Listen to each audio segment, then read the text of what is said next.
Association. Throughout the country, athletic administrators dedicate countless hours to making life-changing opportunities possible for student athletes through sports. Their sacrifice is fueled by the belief that every student can grow and deserves their time to shine.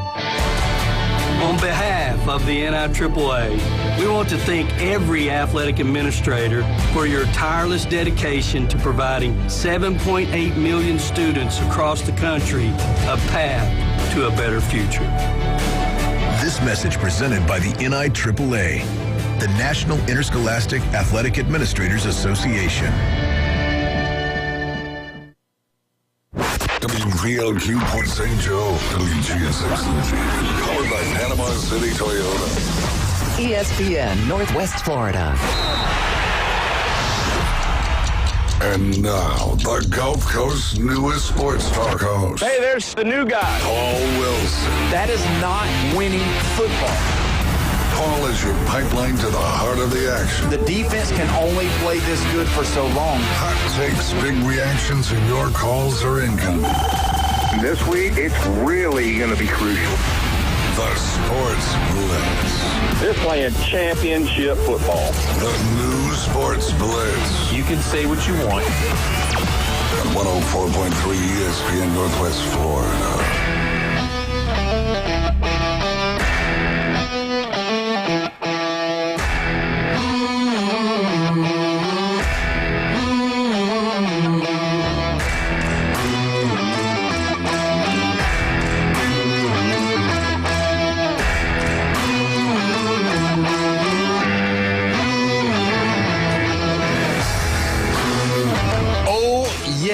We have finally made it to the weekend, baby. It is 4 o'clock on a Friday right here at the Sports Blitz with Paul Wilson at 104.3 ESPN Northwest Florida. We are in your CBC Construction Studio right here in the rainy Panama City Beach, Florida. Don't worry about it. You can stay in and stay dry just like we are. And if you want to be a part of the show, you can be 850-215-6290, the Red 7T's phone line. As always, on a Friday, I got Jeffrey in the building now. Jeffrey, how you doing today, man? I'm doing great. You know what? Ever since, hold on, I'm going to cut you off. You hit it. Ever since Lane Kiffin got to be the coach, the LSU gear has been every single day. I'm just telling you, are you excited or what? I am excited. I am so excited. Now, tell me some news that you got on your phone right before the show came on about the 5 stars. Tell us. Give us all the information. Come on. Breaking news. My LSU boys are clowning that we got 5 stars, and that's as much as Ole Miss got in 6 years. That's rough. Well, I mean, here we go. I know Jeffrey is going to be talking some smack next college football season. Not yet. I'm going to keep it all into the vest. I know what kind of schedule we got. We got like 5 huge games just in SEC. I'm not even counting the Clemson game because really – that's the 6th biggest game of the year for LSU would be the Clemson game, you know? Yeah. It's kind of lost its luster a little bit, which I hate to say that, but, you know. How's the Alabama game when y'all open up with Florida State? I mean, has that lost a little of its luster? Yeah, a little bit. I mean, obviously we've got revenge, but what's revenge nowadays, right? Because it's terrible. Yeah. And as always, on a Friday, we got Bone Crusher in the building, crushing it. What's going on, Bone Crusher? And his name is John C. Hey, 5 o'clock, your chance to win tickets, Jacksonville Jaguars, right here. Yep, we're going to have that. That's going to be pretty awesome. We got an awesome guest on. Jermaine Funny Maine Johnson is going to join us at 5 o'clock hour as well. So this is going to be action-packed this weekend. We've got breaking news, and I'm excited to share with it. Jeff's team is finally going to get a coach, and we're excited about it. Penn State has come out and stated that Matt Campbell is going to be their next coach. The details of the agreement has not been discussed or is currently being discussed and not been released yet. And so, Jeffrey, what do you think about that? Because you did say, now come on, let's pull all this thing back. Let's talk about it. Let's be honest about it. Go on. We talked about top 10 job. You said that, Penn State was one of those jobs, but realistically, nobody talked about it during this whole carousel going on between Lane Kiffin. He was never mentioned for that job. John Summerall was never mentioned for that job. You thought it was going to be an NFL guy, was hence the reasoning behind. And then we saw where BYU's coach turned it down. We saw Matt Rule turn it down. With all those turning downs, did you decide that maybe this is not a top 10 job in the country? No. You still think it? No. And you know what? When I first elaborated on my top 10 list and I put LSU 11th, You were definitely taken aback, but you didn't just name Penn State. You named USC, Oregon, and the last one was who was the last one? I thought it was those three. I thought it was Oklahoma. That was it, Oklahoma. Yeah. And you were like, Florida's better than all four of those. And I was like, well, you're going to need two of them to drop out because I don't have them number 11. I have Florida at 12. Yeah. And I'm still sticking with that Florida's not a top 10 program. I mean, I don't know. Oklahoma has been a while.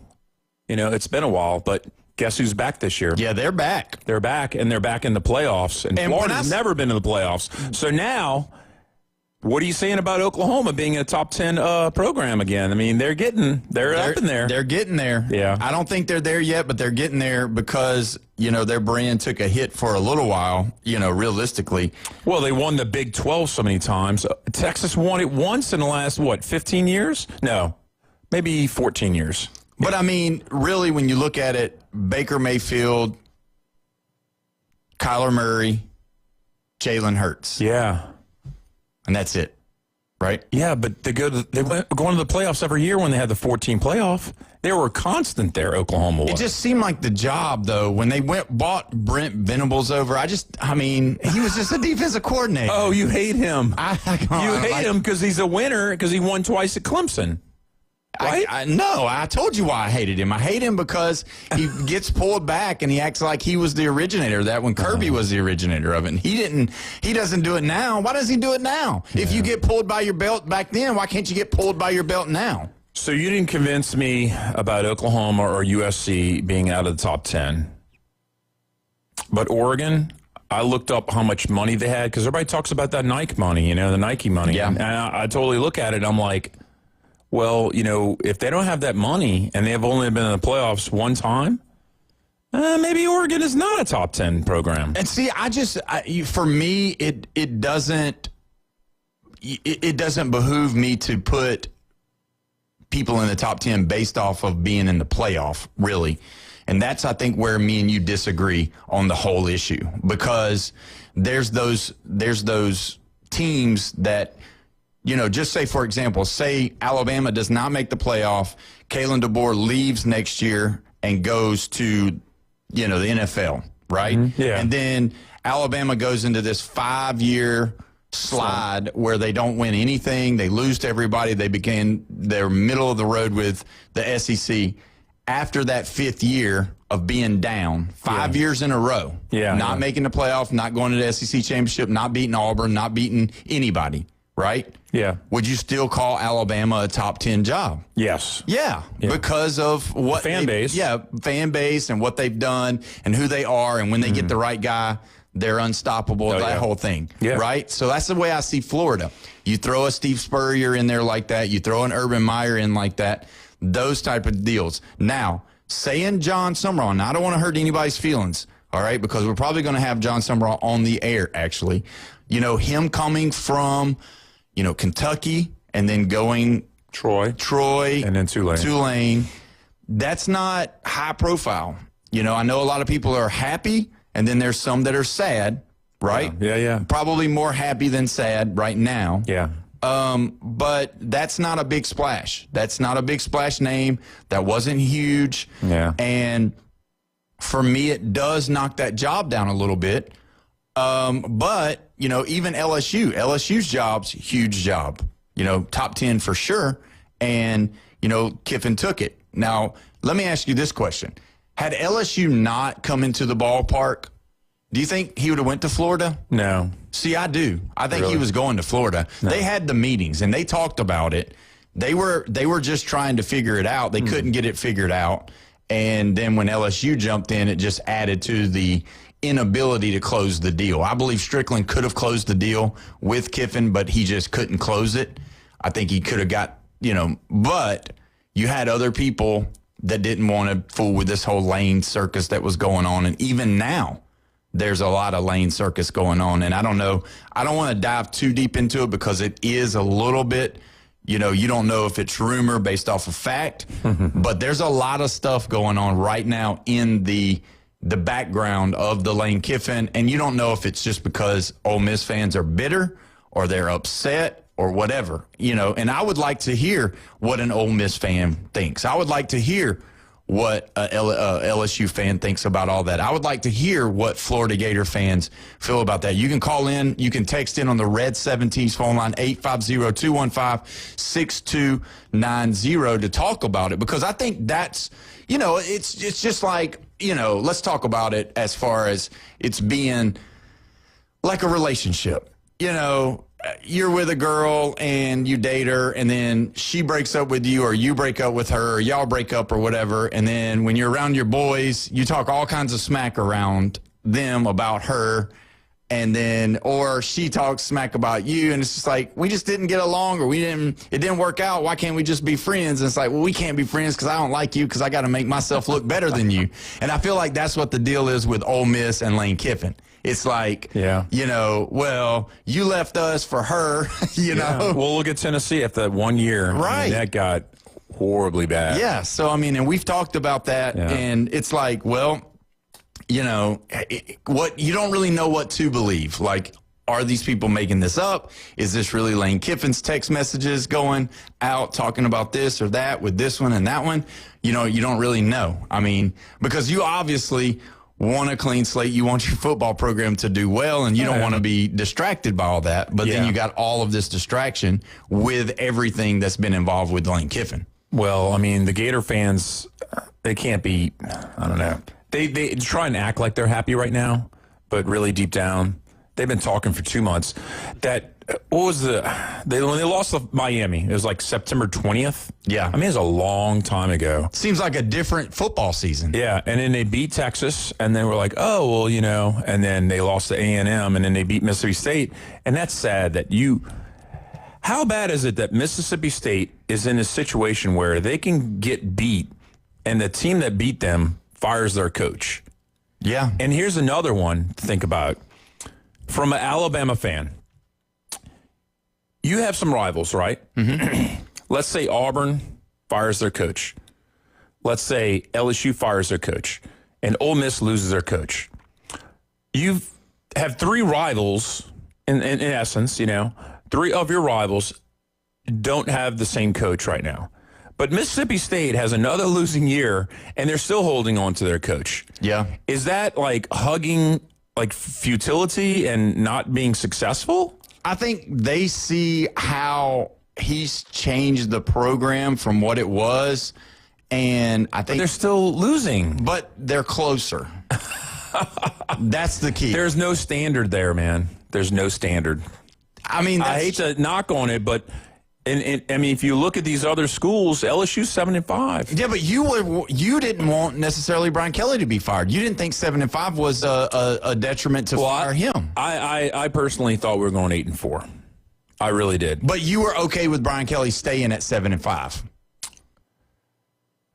It depends how it went down, and if it went down just like when Frank Wilson took over. I don't know. I think there's too many toxic fans who have ants in their pants and can't keep back from, just destroying somebody's career, because that's what you did. I don't like seeing people get fired, and the Florida fans are worse than ever, because not only they asked for the coach's job before he even finished half the season out, now they want Strickland. They want heads to rule. I don't enjoy this. I don't like this, and it's bad, and it's toxic, and you don't look good when you're doing it. And so that's what you're saying this about Florida fans, right? Yeah. You think that because of how they're acting and the way that they're wanting to fire everybody. And we just fired our AD. Yeah. And look, all the titles. I didn't want our RAD to go. He's an LSU guy. He attended LSU in the 80s. Yeah. Come on. And look what we've done in the last years. Football in 19. I know that was 6 years ago. I get that. Gymnastics. Women's basketball. We won the title in that one, too. We still win at track. Baseball. We still win at track. We won baseball 2 out of the last 3 years. Look at the success record. There's only 2 SEC schools that have been more successful in all sports in that time frame, and it's Tennessee and Texas. Yeah. And Texas. But then, Strickland, they won the basketball championship last year. Yeah, men's Men's yes. basketball, yeah. And that's it. Right, but I'm just saying, Strickland is responsible for hiring the coach. Yeah. But they're wanting to fire him. Yeah. And so you don't agree with that at all. No, I don't agree with it. I mean, you have success. I know the standard's high and all that, and you're just not doing well at football. The baseball team's still good. I mean, 2 years ago, they were losing to LSU in a national championship, and they forced a game 3 on us. It wasn't like, we just stomped all over them like we did Coastal Carolina. Yep, that was that Wyatt Langford and they Jack had Cagley great players on that team, man. They're in the pros right now. And then when you really think that the Gator fans are just really hurt, and they're just looking for more blood because they're not happy or satisfied with Summerall, even though they act like they're satisfied and happy online. Yeah. That's pretty tough. Well, I mean, they've been talking about Lane for more than 2 months straight, and it was incessant, and I was tired of it. You saw me every day. I was like, let's not talk about Lane today. Yeah. Let's not talk about Lane today. And, that's all they had to talk about. And the thing is, what's so funny, Bone Crusher, is the fact that he didn't want to talk about who inevitably ended up being their head coach. He would come in here and guys, let's not talk about Lane. This is a Friday, and I know we're having a good time with this, but I'm telling you, we would come in and he would be like, okay, what do you have on the docket first? And I'd tell him a little bit, and he's like, please don't talk. Let's don't talk about Lane Kiffin. I don't want to hear nothing about Lane Kiffin. And he would beat me to it, and now he's on the Lane train. He brought a crown in. He's wearing more LSU gear than ever before. And now he's calling. Okay, hold on. I'm still going. And now he's calling Florida Gator fans toxic and hurt and wanting to fire everybody. Yeah. And we just fired 2 people. Man, this is great. He's not wrong. But it's so much fun. Shots fired. We got 2 people in the building saying it. It's so much fun, though. I mean, we haven't had a coach like this. Look, if we had Coach O, which is craziness, right? Yes. We had Les Miles eating grass. Yes. It makes Saban look like the most normalest person ever. Yeah, but I mean, as well as I do, your coaches only stay about 4 or 5 years and they're gone. So who cares? I mean, I guess you just get excited for a little while and you'll put all your other LSU shirts in the back of the closet back when y'all looking for somebody else in the next 4 years. No. I've got more purple in my wardrobe than most anybody, really. Yeah. I mean, it's a lot. So do you believe that Summerall can do good at Florida, though? Honestly, do you think he can do SEC championship, get in the playoff, or do you think he's more of a just turn the ship around a little bit, get to 7-5, make a bowl game, make his games close, beat his in-state rivals? What do you expect out of Summerall? Okay, so number one, I have to look at how the schedule rotation goes because now we're on a rotation schedule where before they had the same schedule this year as they did last year, and it was only a 8-game slate. So now you have terrible. So now you have this 9-game slate. Now we're getting to the part where we're the Big Ten. And what I mean by that is Indiana only had to play Oregon. Yep. Ohio State only had to play Michigan. Yep. I can't remember if they even played Penn State. No. Who? Ohio State.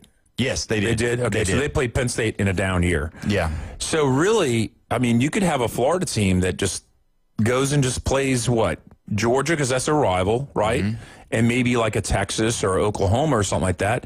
And all they have to do is win 2 games and boom, they're in the SEC championship. I'm not devaluing the SEC championship appearance at all. Texas made it last year on a weak schedule.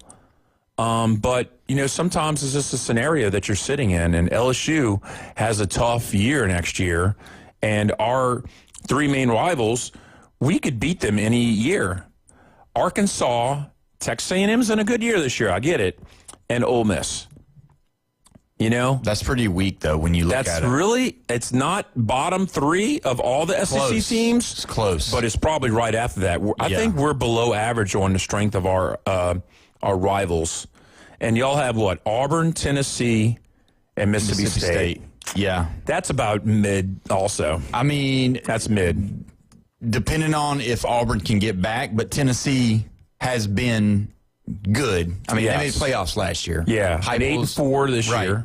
So, Yeah. I mean, they've been good, but yeah, you're right. It depends on really what Auburn does. Obviously, Mississippi State is on the up and up, but you never know. Yeah. And I don't want to discredit them because, Leby has done better. I mean, he has been respectable this year more than years past. I think Ole Miss, I think they're going to fall, obviously.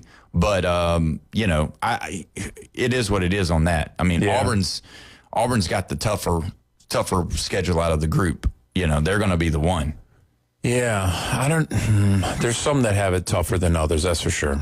Yeah, so it can't be even. But you do think that Florida's going to be okay? Yeah. I mean, I think that there's a possibility of 2 years from now them being 8-4 or 9-3 and being on the cusp of making the playoffs. That's 2 years from now. And in 3 years from now, who knows how the boat turns? He might end up in the playoffs. But I don't see first or second year making the playoffs. I just don't see that happen. But what about LSU? Yeah. I see us not next year, but the year after. I think it's going to be Lane Kiffin's second year. He'll have us in the playoffs. I mean, he's got so much talent. We have so much talent. Offense was futile this year. It was horrible. Yeah. Really, really bad. I mean, Kentucky is the only one I can compare us to. Auburn's offense was really lacking a lot of times, but their defense is so solid. I mean, Auburn and LSU's defense is above average in the SEC, but the offense is so bad that we just couldn't control it. Yeah, that was the biggest thing that hurt them all year. Their offense was their Achilles heel. And we'll talk about that when we come back from the break. When we do come back, we're going to talk about some new hires and see what you think about it. You're listening to the Sports Blitz with Paul Wilson at 104.3 ESPN Northwest Florida.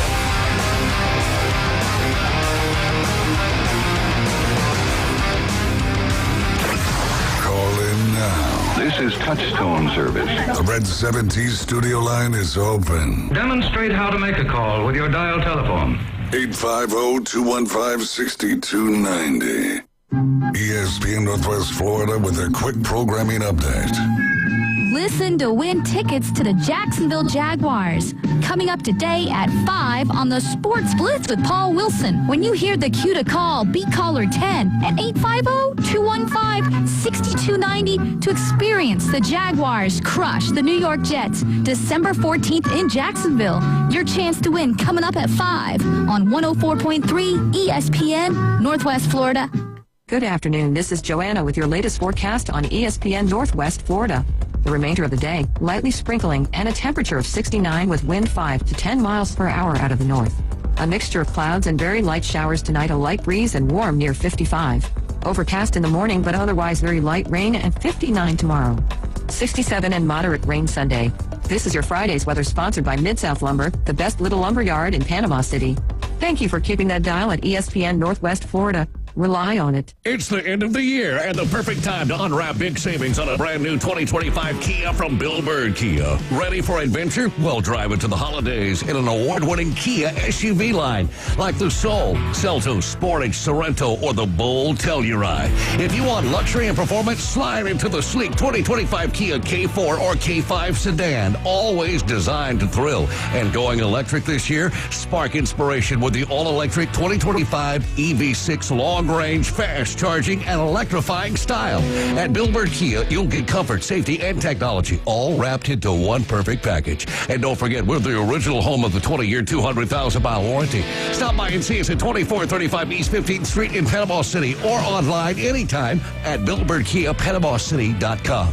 We'll treat you like family and give you the peace of mind you can trust. Bill Bird Kia, your local community dealer. Love your ride this holiday season. The 20-year, 200,000-mile warranty is a Bill Bird Kia warranty. The ACC Championship on ESPN Radio. The magic continues.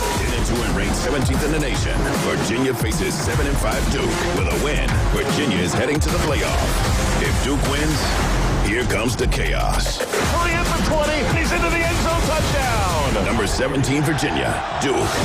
Coverage starts Saturday at 6:30, kickoff at 7 on your home for college football on the Gulf Coast. 104.3 ESPN, Northwest Florida. Now, we're live and local inside the CBC Construction Studios. Your favorite team is garbage. Dallas? I don't want you going to Dallas at all. And we're here to explain why. That place is crawling with crackheads and debutantes, and half of them play for the Cowboys. It's time to take out the trash on the Sports Blitz on 104.3 ESPN Northwest Florida. Welcome back. You're listening to the Sports Blitz with Paul Wilson here at 104.3 ESPN Northwest Florida. We are live, local, and worldwide right here in the CBC Construction Studio. Don't forget this weekend, SEC Championship tomorrow, 2 o'clock. Kickoffs at 2:30. Georgia Bulldogs versus the Alabama Crimson Tide right here on 104.3 ESPN Northwest Florida. Don't forget also ACC Championship, Duke versus Virginia. Woo! I mean, that's a big one. Come on. Either way, it's got to be done.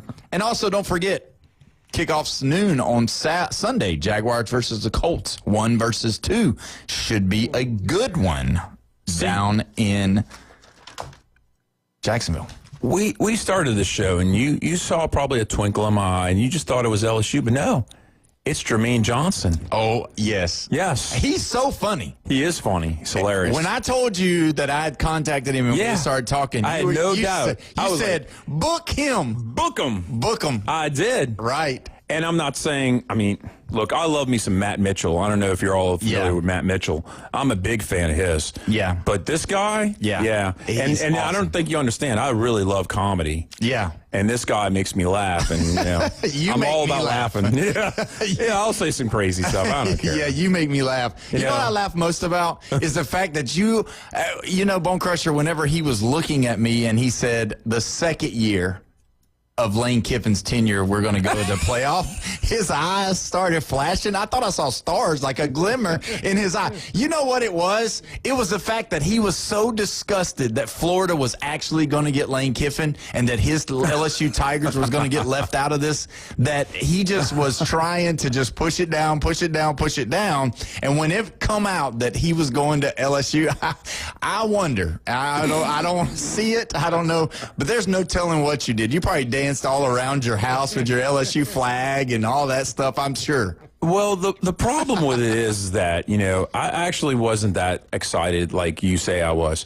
But then my phone blew up, and it's all my LSU buddies that I went to college with. And they're pumped. And they are pumped, and they're like, oh, my God, blah, blah, blah. And they got the LSU train, it's all painted purple and gold and everything. Yep. And I'm like, oh, my God, these guys are going to lose their mind. And we tried to get in a game together to go to this year. Mm-hmm. And they were like, we don't want to go to Clemson. Nope. They didn't want to go there. And then they're like, okay, we're going to go to the Bama game in Tuscaloosa. And then we had problems with booking it and everything and getting all the boys together because they're in 5 different states. Yeah. Wait, 1, 2, 3, 4, 5, 6 different states. I'm glad you put that out there for us. Thank you. Yeah. Well, I mean, it's all the way out to Hawaii. Yeah. This don't happen overnight. You got to plan and book it. And then they were thinking, if we don't go to Alabama, we'll go to Vandy. And then we're kind of They're kind of glad because they lost at Vandy and they lost at Bama, but we had already fired the coach by Bama. Yep. But no, I didn't do a whole big dance or anything like that. But I will do a dance for Jermaine Johnson. That's right. It's going to be awesome. Oh yeah, the funny Maine. Oh that's what he's called. So I love it. And so they say run the ball. Run the ball. That's right. We'll get him. I love me some struggle win because he would make fun of teams. I didn't care who it was. I don't care if it was LSU. It's just funny. He's a struggle win. Yeah, that's right. We're going to have him on at 5 o'clock. Don't forget. We're also going to give away Jaguar Jets tickets. Yes. So today's a big day. Yeah. So now I did not think the Jaguars would be in the situation that they're in. No, but I did. You did. Remember that? I did. And who else did I say? Carolina was going to do good, and they are doing good. So guess who is not doing good, though? The Cowboys. Ooh. Last night took it on the chin. And Dak Prescott just did not look good. I know the Lone Star Boil House weekend is kind of a little bit bad, but you know what? It's part of it. I mean, but man, the Cowboys, we talked about it yesterday, which Brandon, I didn't realize Brandon did not like the Cowboys as much as he doesn't. He does not like the Cowboys. There was a little bit of fired up over here that I felt where he was talking about how he did not like the Titans fan? I don't know who he likes, but it's not the Cowboys. Yeah, for sure. So, okay, let's talk about that game real quick, though. Yeah, go ahead. Okay, so their offense was firing. Cowboys' offense looked good. Yeah. Special teams was, I'd say average, but the problem was the Lions' return game was sick. Yeah. They were doing great. And that's the part of the special teams that was weak for the Cowboys. But they did. But the Lions kept on scoring and scoring and scoring. And as soon as they fell behind 2 or 3 scores, you knew that, I mean, was Pickens as the wide receiver? You could tell there was a different, stature that he had. Mm-hmm. He knew that you fall 2 scores behind the Lions and is scoring at will. No way you can catch up with them. You have to be 1 score behind them, and you got to keep on trucking. That's how them Georgia Bulldogs are. When they get behind, they start losing, don't they, Bone Crusher? Hey. You care to make a little wager on tomorrow's game there? We'll see. So the Lions are the team right now. Yeah. 7 teams get in, and they will wait and see who slips up. And, we just been waiting for the Bears to slip up, and they haven't done it. Nope. And the Seahawks are in the conversation. They're not going to slip up. And then there's very few people that do believe the 49ers could slip out of there. And then their schedule isn't that good, but it's just, let's just be honest about the 49ers. It's the Christian McCaffrey show. And they come and go as Christian McCaffrey goes. So as long as he stays healthy and he can keep touching the ball 40 to 50 times a game, that's what they're going to do. Their defense is average at best. Brock Purdy, whether you are a big fan or not, he's average, and he can win you football games, but he also is not going to do anything that's going to wow you. But just get the ball to McCaffrey. It's like any other school. It's like any other team. Get the ball in your best player's hands, and that's where you live or die. Well, let me tell you, it wasn't the Gibbs show last night. No. He got 3 touchdowns, but that's about all he really did. Well, you got 39 yards or 40 yards or something like that. Yeah. It was not a whole lot, and Montgomery beat him out. 6 for 60 and a touchdown? Yeah. Montgomery is a piece that they needed also. Yeah. No, we talked about it. We talked about the run. Yeah. If they could stop the run, they would be able to handle. But to give up 3 touchdowns to Gibbs and then give up those big chunk yards to Montgomery. All Goff needs to do is throw one more touchdown, and then boom, they're buried. They buried the Cowboys alive. Sam Brown actually played last night. He did. He was injured, but they come out and put him out. He didn't play injured. I mean, I'm sorry. He didn't look injured. Yeah. Yeah. Well, they probably shooting him up, got him some of that Brett Favre serum. But either way, when you look at, let's go back to these coaches. So you got Matt Campbell. What do you think about Matt Campbell? Give me your honest, evaluation of him, because all those years at Iowa State, everybody always talked about how great he was. Everybody always is like, oh man, Matt Campbell. But Matt Campbell always lost. He always would do really good and then fall off, or start out the season hot and then boom, he's like the present day Mark Richt. They're going to do good with Georgia, and then all of a sudden they're going to play terrible against somebody and get beat, and then eventually not be able to make it back up the ranks. And so for me, Matt Campbell is one of those guys. Is he going to make an improvement? Is him getting hired at Penn State, is that an improvement to James Franklin or not? Not to me. No. I don't think he's going to bring the talent that James Franklin could get. He doesn't look like a famous actor like Keel. in the James Franklin don't look like Michael Keel or Peel. I think is what his name is. Peel, yeah. I mean, we're talking more than 2 months ago when we started talking about coaches and everything, because Florida and Virginia Tech were the first 2 big ones that fired the coach, and then UCLA came after that, I believe. But there were 2 coaches that nobody was kicking names around, and I mentioned both of them. Yep. And I was like, why are these guys not being talked about? And it was Matt Campbell. Yep. And I talked about it one time on the show, and I talked it one time when we were off the air. Yeah. And then I stopped talking about him, because you had me convinced that this guy, he's not spectacular. He's not. And so you had me convinced, and I stopped talking about it. But Willie Fritz at Houston better option. I talked about him a few times after that, and that was the other name that nobody was talking about.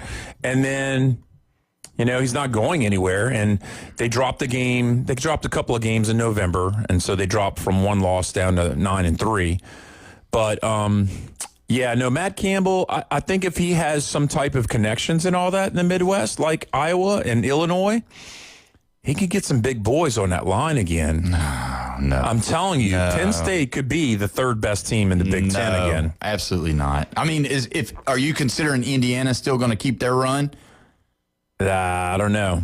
Or are you saying Oregon and Ohio State? I'm saying Oregon and Ohio State. Okay. And Michigan's not coming back. Michigan's done. Not under Sharon Moore. Yeah. Well, I don't think... this just shows you how bad of a situation it is for Penn State, because if they were going to hire the BYU coach, then that let us know that they did not have an NFL jobber that they were. Or they didn't want to wait for it any longer. I think they didn't have one. I think this is their last. I think they're just pulling for straws now. Because Matt Campbell, don't get me wrong, great coach. Iowa State is usually a good football team. He puts a good product out there.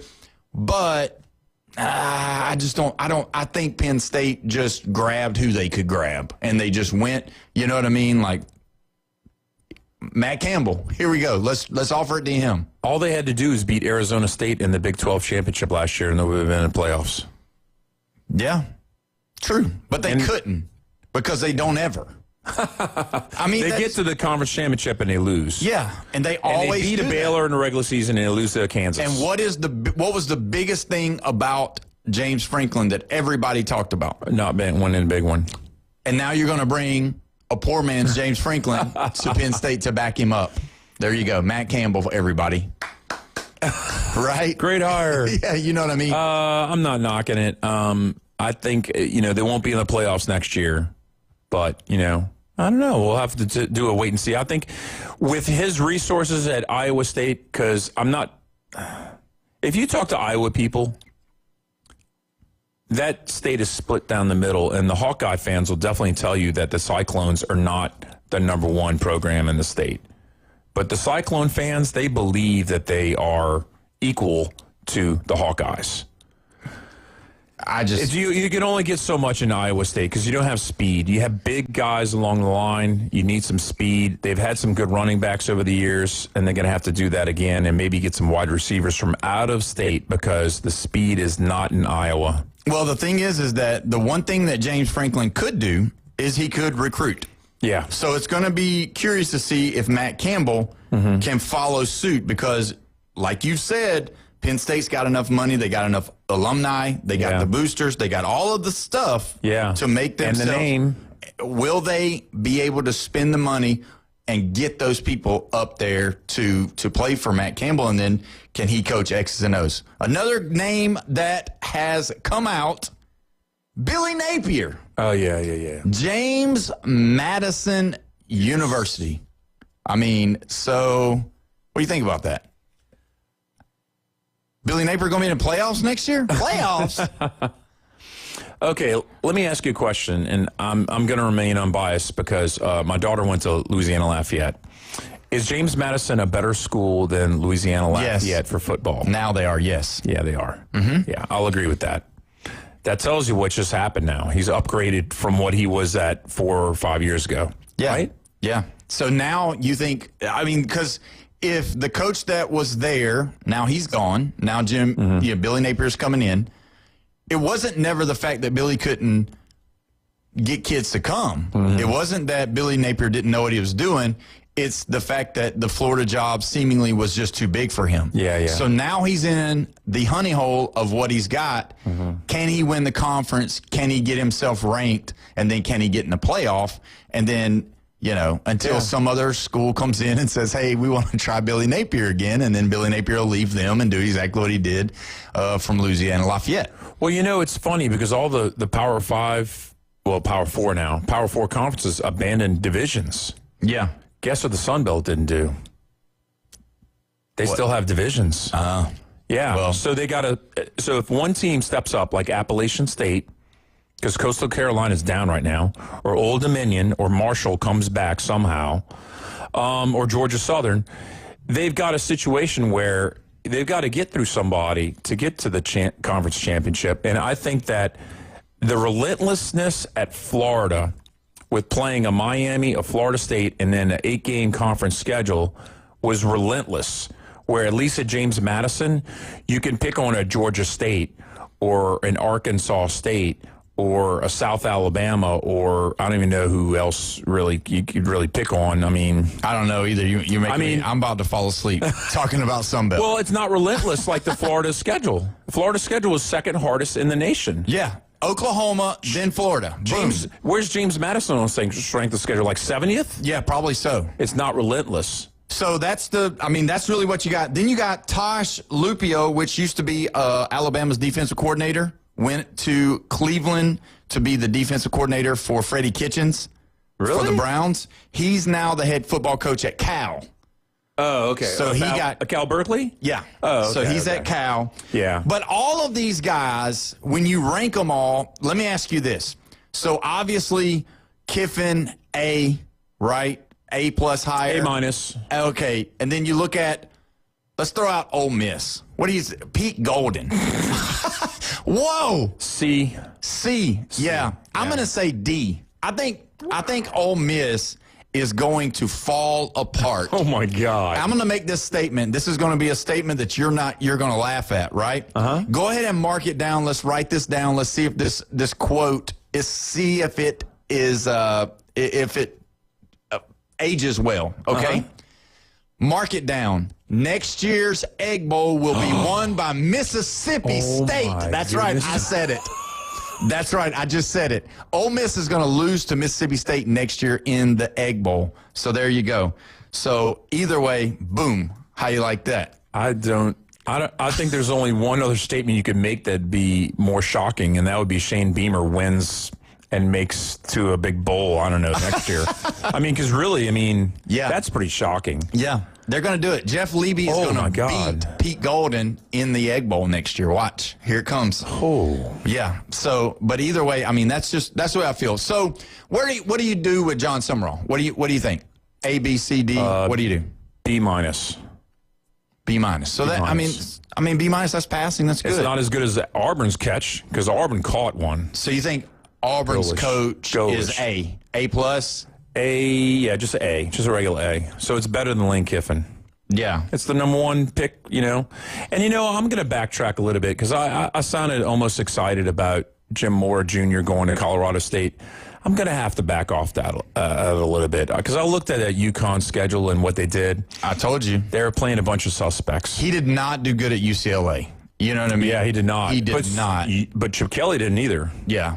So I'm not a fan of either one of those. UCLA I'm just wondering how bad of a situation is that over there, because that might not be a top 40 program now. Yeah, no, probably not. Crazy. Yeah, that's a big opportunity. So let me ask you this: as far as so you got the Golden, Golish, Summerall, and then you've got Kiffin. Silver Field, is that how you say it? Yeah, that was the one that everybody is not falling for. Like, we did our poll, not one person, not one Arkansas fan in the listening area decided to put their name on the best hire of the weekend being Silverfield for Arkansas. Yeah.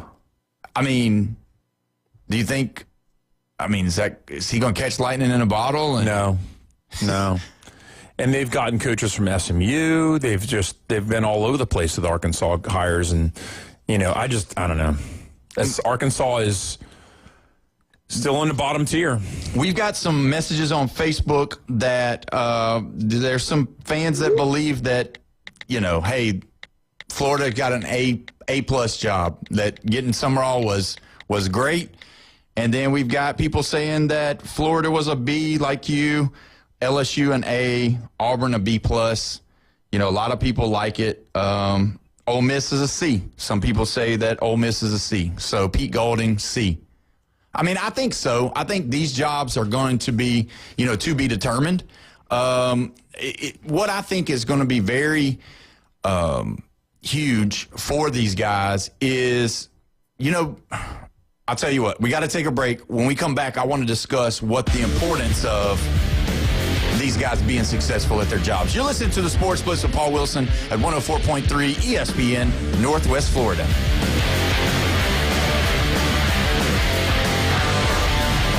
Get in the game. Call or text us now on the Red 7T studio line.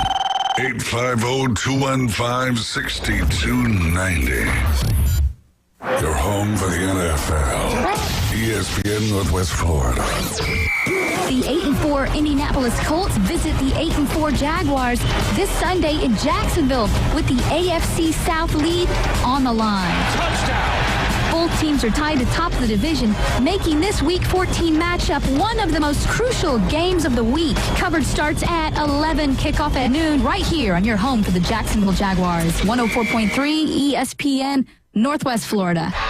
For exciting college football, the best boiled seafood, and the most game day fun, it's Lone Star Boil House. Watch the games on their huge Jumbotron. Challenge your friends to beer pong, cornhole, and oversized Connect 4 in their new adult lounge. Lone Star Boil House is where the locals go for incredible wings, the best boiled seafood, and a new breakfast menu. Saturday and Sunday starting at 9. Crush the follow on Facebook to catch huge game day specials. Lone Star Boil House, 320 West 5th Street, downtown Panama City. The wait is over. Sunday, December 7th, your Jacksonville Jaguars return to Everbank Stadium for a massive division showdown against the Indianapolis Colts. This is more than just a game. It's a statement. The Jags are back home and ready to turn up the heat in their iconic Prowler throwbacks. Kickoff is 1 p.m., so pack the bank and make it loud. Secure your seats now at Jaguars.com/tickets or call 904-633-2000. We'll see you at the bank. The ACC Championship on ESPN Radio. The magic continues. 10-2 and ranked 17th in the nation. Virginia faces 7-5 Duke. With a win, Virginia is heading to the playoff. If Duke wins, here comes the chaos. 3 at the 20. He's into the end zone. Touchdown. Number 17, Virginia, Duke. Coverage starts Saturday at 6:30, kickoff at 7 on your home for college football on the Gulf Coast. 104.3 ESPN, Northwest Florida. ESPN Northwest Florida with a quick programming update. Listen to win tickets to the Jacksonville Jaguars.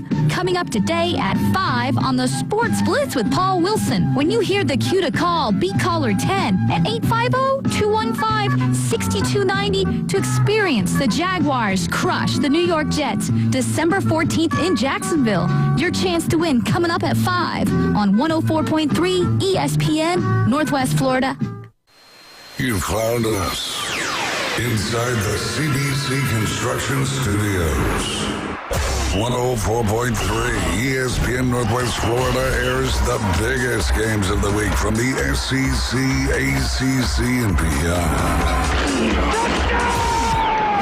If it matters in college football, it's on 104.3 ESPN Northwest Florida. Now back to the Sports Blitz. Welcome back. You're listening to the Sports Blitz with Paul Wilson here at 104.3 ESPN Northwest Florida. We are live and local right here in the CBC Construction Studio in beautiful Panama City Beach. It may not be beautiful today, but it is normally. Stay around for a little while. It'll turn around for you. Don't forget, if you want to call and be a part of the show, you can be 850-215-6290. Don't forget, top of the hour, we got Jaguar tickets to give away. And don't forget, Jermaine, the funny man, Johnson is going to be on live with us right here. We're excited about it. You know, we're talking about all of these coaches, and the one thing that they've got to be able to do, because this is the deal. What's the reasoning behind Mississippi State being down? It's changing coaches. Now, unfortunately, they had their coach passed away, and he recruited based off of his offensive structure. Well, Jeff Levy doesn't have that same offensive structure, so obviously he's going to have turnover. He's going to have to get the right kind of guys. It's just like any other coach. You have your specific ways, because a lot of people don't think about it this way. You don't just go out and just offer scholarships just to all the 5 stars. You don't just go and say, okay, ESPN or whatever this Rivals or whoever recruiting agency has ranked all of these kids from 1 to 100, and we just offer. No, you go by what fits your mold, what fits your program. Not to say that you don't go after the top 10 guys, not to say that, but like you got 3 stars that are going to fit your program or 4 stars that are going to fit your program. You don't have to just go after all the 5 stars. Now we talk about that as a big deal, and it is a big deal. But the other part of that is now these coaches that are going to new places, once the year is over, now we've got to figure out who are we going to keep. Because don't forget, we're now in the NIL era. We're now in the times where, Kirby shook my hand and whispered to me when we were at the end of the game, after our game, when they beat us, and said, hey, if you want to get in the portal, come on over. Now, don't forget that. Or some other coach gave you a hug and tapped you on the back and say, hey, portal season. They're talking. Like, there's nothing against doing that, and they're doing that. So what's their biggest job when they come into the game is going to be, who can we make sure we keep? And the biggest thing for Florida is going to be whether or not DJ Lagway's staying. Jaden Boss, he's staying. Ball, big time ball. Yeah, that's what I'm saying. So if John Summerall can keep the players that he feels like is going to fit his system, as well as still recruit. And then don't forget, now you got to also get in the portal. Because let me just tell you this, and I know that Golish has done this at Auburn, all right? You saw on signing day on Wednesday, you saw flipped from USF to Auburn, There was 3, 4, 5 players that flipped from USF to Auburn. That's fine.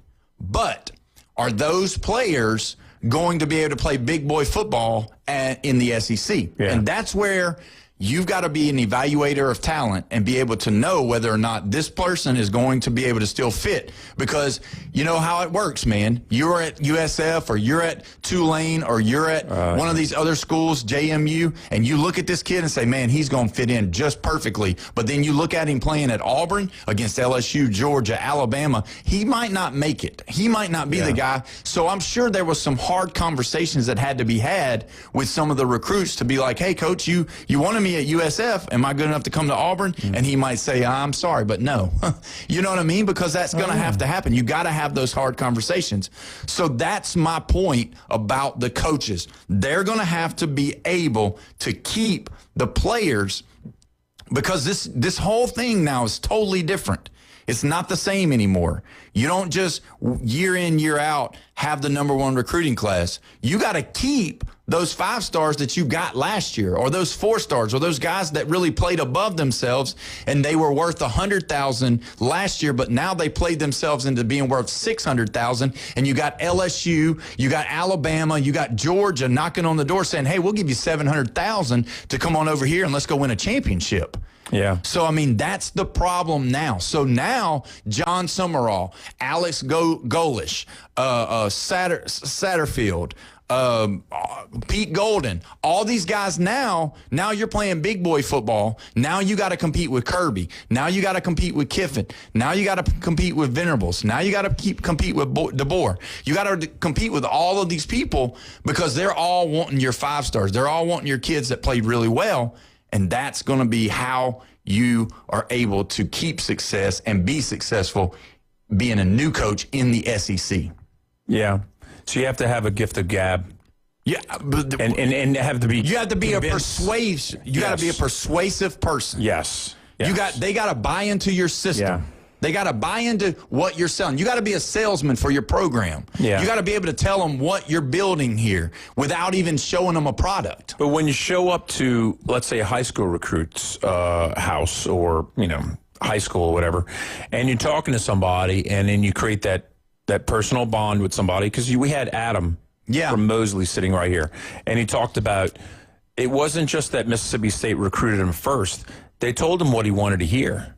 Yes. And they told him about how he's going to work in their system. Yep. And then Ole Miss going to come in and just throw money at him? That's what they do. But let me just say this now. Adam is a unicorn in that regard because no, I think it's more common than what you think.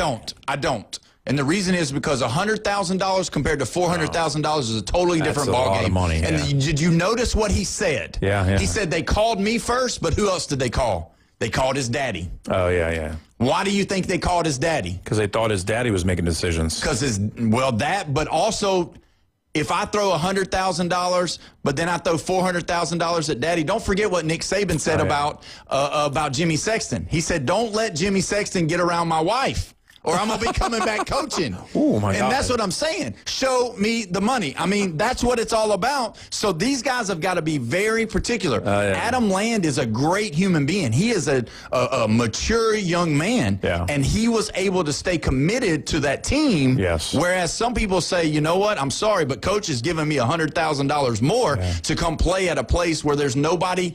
See, the thing about having a new coach is he doesn't have any loyalty to any of those players that were there. Yeah. So that's why he's got to be able to. It's going to be a juggling act for all of these new coaches, and that's going to be a big problem. And, there are probably some other small schools that might even come to play. I'm not saying an Adams situation, but other, like let's say South Alabama showed up and said, hey, listen, you want your parents to come to your game? We're right over here in Mobile. We're, 2.5 hour drive, a little more than that, and they can come to all the games. They can drive up to Troy if we're playing on the road, I mean, there's talking points. But the problem is Mississippi State probably said, South Alabama? No, you want to come play in the SEC. Yeah. They got that brand going on, And then Ole Miss said, you know what, we'll fly your parents into every game. Who cares? Oh, Jesus. You see what I'm saying? That's totally crazy. different ball game. If they really want you, they can offer you. You know what I mean? So and we're not even going to talk about the Tennessee recruit. No. Well, you know what? I mean, we only have a little bit of more time before the top of the hour, but there's a big story coming out of Georgia where the defensive lineman, he just went to court. Let me read his name to you. He went to court, Damon Wilson, because he signed a $390,000 contract with Georgia to play and then went into the transfer portal, and in the contract was the clause that you got to pay the remainder money. So he's got to come up with that money. They're trying to go after him for the money because he went over to Missouri and played this year and was dominant at Missouri and played really good, and now it's in court. So now you've got these guys that we're about to have so much for the courts to see. They've got to get somebody in there to be able to control this. They need a commissioner. I know we've been talking about it, but they need a commissioner. So was that $390 for years or just 1 year? $30,000 every month. Wow. And so for the 10 months. Okay, for 10 months. Okay. Yep. He only made his $30,000 for that 10-month period, and then he went into the transfer portal. So really it was $380,000, or I'm sorry, $360,000. 60, okay. But the damages are $390,000 is what they're asking for in court. So against him. So, but either way. I don't understand why they don't dispense money after the month is over with, that they've been there and stayed there for the whole entire month. They got to do something monthly. Doesn't make any sense. They have to do something monthly. Well, you know what? We're giving away Jacksonville Jaguar tickets. So we're going to take caller number 10. And we will be giving away Jacksonville Jaguar tickets on the air, live and local right here. We got Jermaine, the Funny Mane Johnson, coming on at the top of the hour. All right? So we're going to do all this together, all here. So we're going to be giving away these tickets. Caller number 10.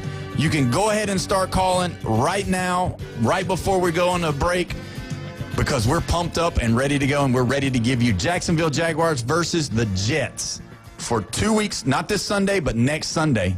All right, so here we go. We're going to break, and when we come back, we're going to go crazy. All right? Having some fun. 850-215-6290 is the Red 17s line. Caller number 10. Let's go. The Red 70s studio line is now open. 850-215-6290. ESPN Northwest Florida. Colin Cowherd. Getting the right coach does not guarantee Super Bowls. Most reasonable people understand that. But it does guarantee an identity. The Patriots have one, the Bears have one, the Jags have one. It guarantees you'll get the most out of your roster. The Herd with Colin Cowherd. Weekdays at 1. ESPN Northwest Florida. Good afternoon. This is Joanna with your latest forecast on ESPN Northwest Florida. The remainder of the day, lightly sprinkling and a temperature of 69 with wind 5 to 10 miles per hour out of the north. A mixture of clouds and very light showers tonight, a light breeze and warm near 55.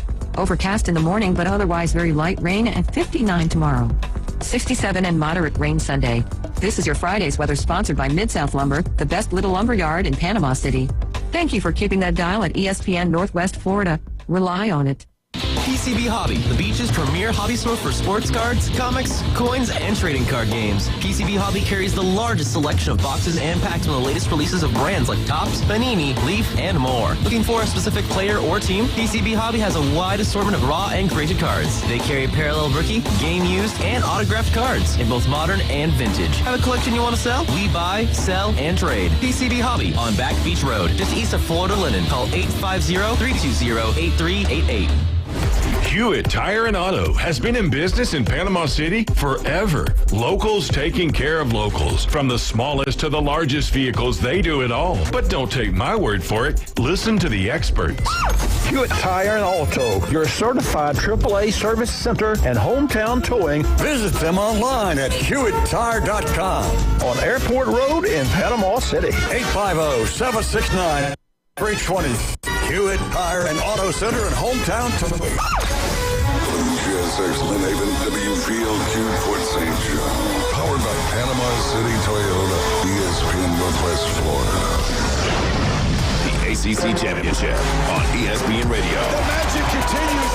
10-2 and ranked 17th in the nation. Virginia faces 7-5 Duke. With a win, Virginia is heading to the playoff. If Duke wins, here comes the chaos. 3 for 20. He's into the end zone, touchdown. Number 17, Virginia, Duke. Coverage starts Saturday at 6:30, kickoff at 7 on your home for college football on the Gulf Coast. 104.3 ESPN, Northwest Florida. If you build it, they will come. We're live from the CBC Construction Studios. Pound the like and crush the subscribe. Follow us on social media for the latest sports news, scores, and updates.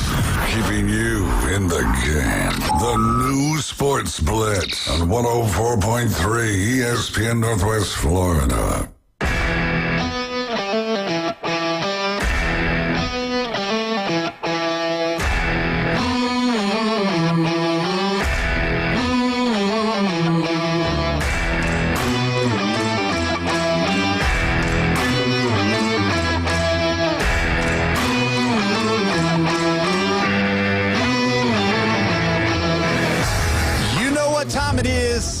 It's 5 o'clock on a Friday.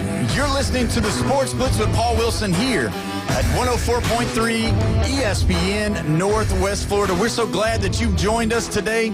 And guess what? It's the weekend, baby, and we are pumped up and ready to go. We're excited right here on your CBC Construction Studio right here in beautiful Panama City Beach, Florida. As always, on a Friday, we got Jeffrey, we got Bone Crusher, and we've got a special guest on the phone line right now. We've got the tickets to give away to Chris. Chris, are you on the phone, my friend? I am on the phone. All right, Chris. How excited are you, buddy? Very excited. That is awesome. You like them Jaguars? You like Sunshine and the boys? I do. Well, you know what? We're so happy and glad that we're going to be able to send you down there and have a great time. I say down there because I always say down, but I meant over. So either way, Chris, congratulations on winning those tickets. Make sure that when you come back that you call in and tell us all about your experience. And those are some good tickets. And cheer on Sunshine and the boys. All right, we sure will. Thank you. Yes, sir. Have a good day. We appreciate it. All right, thank you. Yes, sir. And now, what everyone's been waiting for, and I know me and Jeffrey, we're really pumped up about this. We've got on the line Jermaine, the Funny Mane Johnson. Are you there, my friend? I'm here. How you doing, my brother? Oh man, we are so glad to have you on, and you know I've been trying to get with booking you and getting you on here. We've got a bunch of Bama fans. Everybody's listening. Folks are lighting up the Facebook page right now, and I'll tell you what, man, we are excited to have you today. Where are you at right now? You really want to know? Oh yeah. Well, I mean, Atlanta. I am on stage in Atlanta, Georgia, doing a comedy show, and I wanted to stop and do the radio interview live. Crowd, y'all make some noise. Let them know I'm not lying. Oh, wow. This is fantastic. You are the man. Absolutely. You are the man. Now, you know what? You've got so many sayings, and everybody that I've talked to today, I'm a huge Alabama fan. Been that way. I was born in Mobile, Alabama, so big, huge Alabama fan. So give me, you know what? Jeffrey loves it when you say it. It starts with struggle. Can you give me some struggle? Struggle win? I believe that's what he asked. Yeah, you better believe LSU had a few of those this year. But hey, if it gets us in the playoff, we'll take it. That's exactly right. So tell us a little bit about how this all started, because, you know, some people, you know, they try to, you know, do this for clickbait and all that stuff, but you do a fantastic job. Not only is yours entertaining, but you are knowledgeable about the game. I mean, you know, obviously everybody wants to hear about it, but tell us how it all started. Well, I tell you, Paul, it started, I have no life. And that's just a serious answer. Been watching Alabama football all my life. I'm an 80s baby, so I came in under Perkins and then Bill Curry and Stallings, all those, the Mike years that I don't speak about, and all the way up to now. So I just know and love Alabama football. I, you know, watch SEC. I just have a good understanding for somebody that never put on pads. And so it just connects with a lot of the fan bases, and we just have fun with it, man. But the start was just, you know, me being broke, not having any equipment, but just taking out my iPhone, recording myself, reacting to a game, and 10 years later, we still rolling. I'll tell you what, yes. I got you. That's exactly right. And tell them we appreciate them sharing you with us for this moment. You know, this Alabama team that we see this year, we've had some struggle, and we struggled last week against Auburn, and you know, I was throwing pillows, and my wife was like, you know, maybe you should take, you know, something to calm down a little bit. But you know, this year's team a little different than last year, and seeing it this year, what do you think about this year's team? Do you think we got what it takes to make that playoff? Absolutely. I'm very proud of this team, specifically the defense. The defense has grown up not only every game, but every quarter. They're getting better and better. They're nasty in their secondary. Up front, they're finally getting pressure with only 4. So, yeah, we got what it takes. A lot of people think that the offense is struggling, but I just, you know, people are watching film on us. We're a big game for everybody, so they're scheming well. We got to adjust to the schemes, but, you know, people got to adjust to us. So I think once we get in this playoff, because we are going to the playoffs, I think we'll be able to make a run. So as far as understanding what we're doing this year and seeing how, you know, things have gotten different since Coach Saban, you love Kalen DeBoer? I like Kalen DeBoer a lot. Yeah. He's cool. I feel like I was one of the only people that supported him. I did a video after the Florida State loss, and now he's making me look like a genius. He's rolling, man. He's got the resume. He's coming into his own. Just brought in 4, I believe, 5-star recruits yesterday. Yep. I don't have anything to complain about. Everybody said everything that they could say about a person. He showed his resilience. He got his team to buy in. I believe we won 7-8 straight before falling to Oklahoma. So, yeah, Kalen, that's my guy. That's what I'm talking about. Now, I know, I looked it up. You've got some shirts that you sell. My personal favorite. They're $20 a night.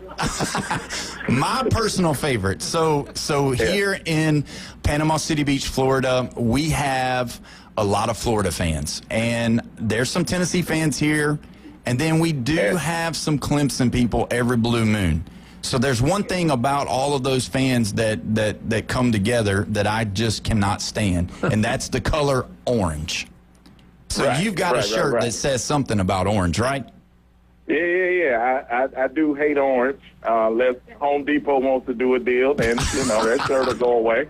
But, I don't mind, I spent a lot of time in Panama City Beach, in my college days, and, I don't mind Tennessee Clemson fans being down there. Somebody got to clean the Airbnbs. That's right.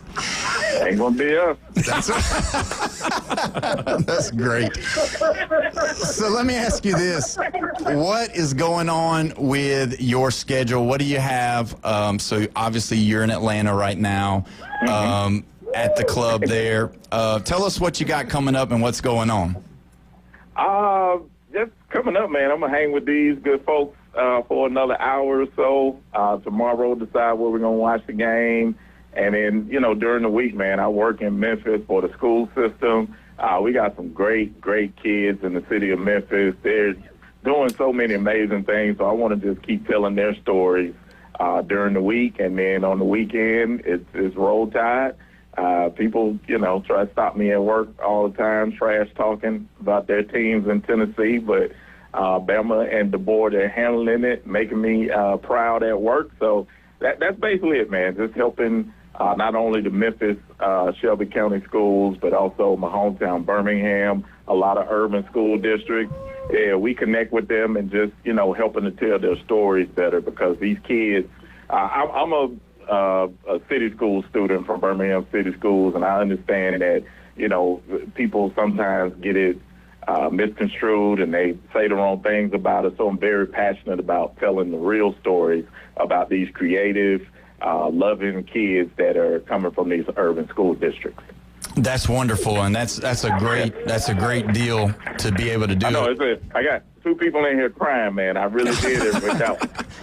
I really brought it home. Well, just tell them that, the way that you solve tears is spending money. So see you at your table after the show and get autographed pictures and shirts and all this stuff. I'm trying to sell stuff for you right now. Man, you all right with me, brother? You hired.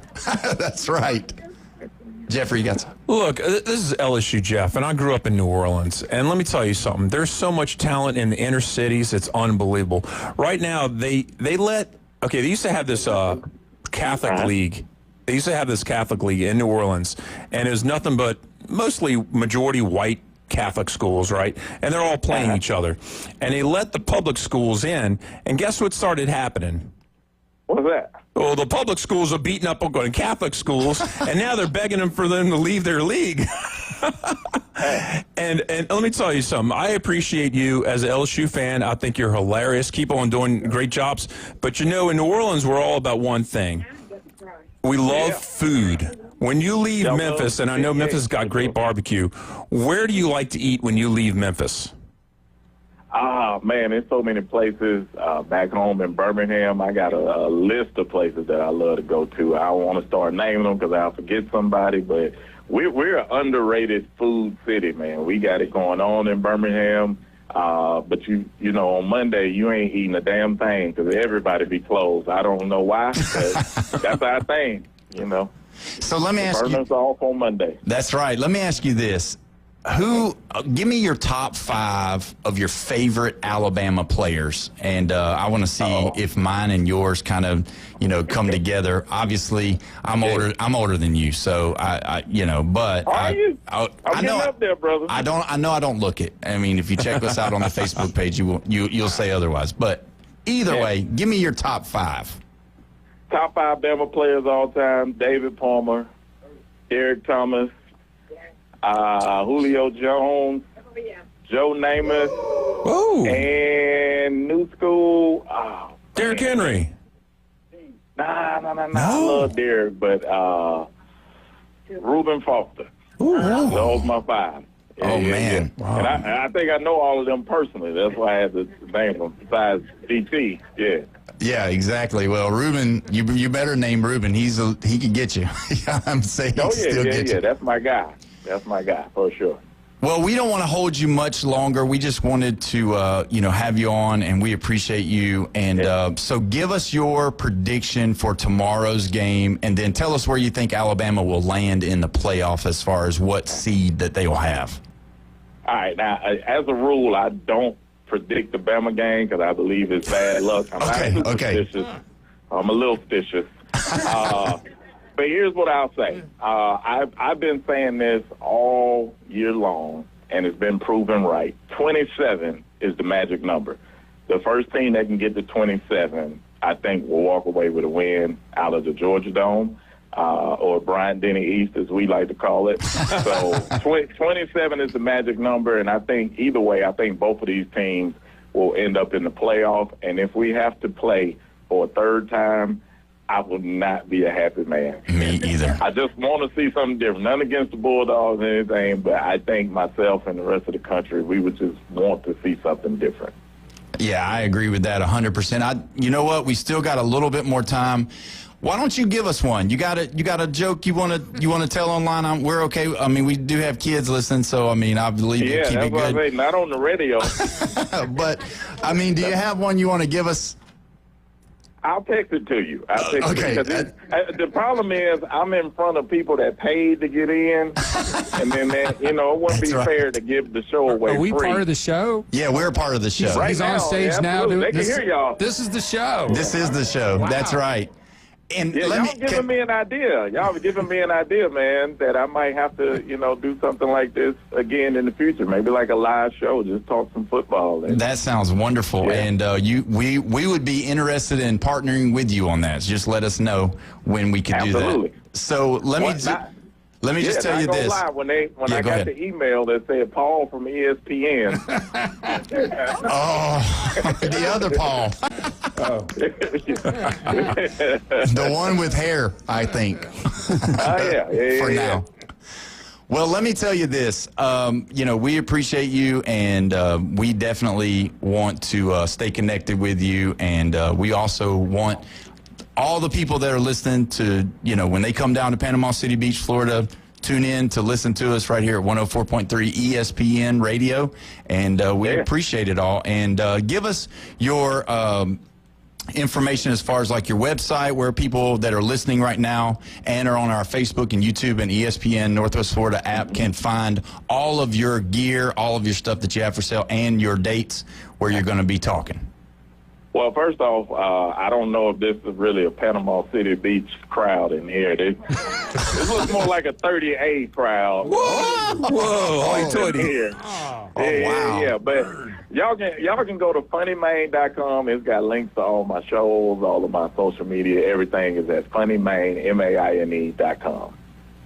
Awesome. That sounds good. Well, we appreciate you so much. Thanks for coming on, and we definitely, after this championship, SEC championship that we're going to win tomorrow, I should have got a little crowd noise on that one.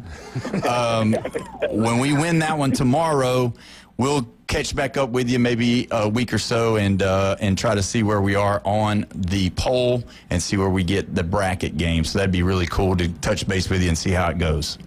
Absolutely, my man. Hey, I appreciate y'all so much for the invitation. This was an amazing experience. Shout out to all of your listeners. And thank you guys for reaching out, man. Roll Tide. Roll Tide. We appreciate it. Jermaine Funny Main Johnson, thank you so much.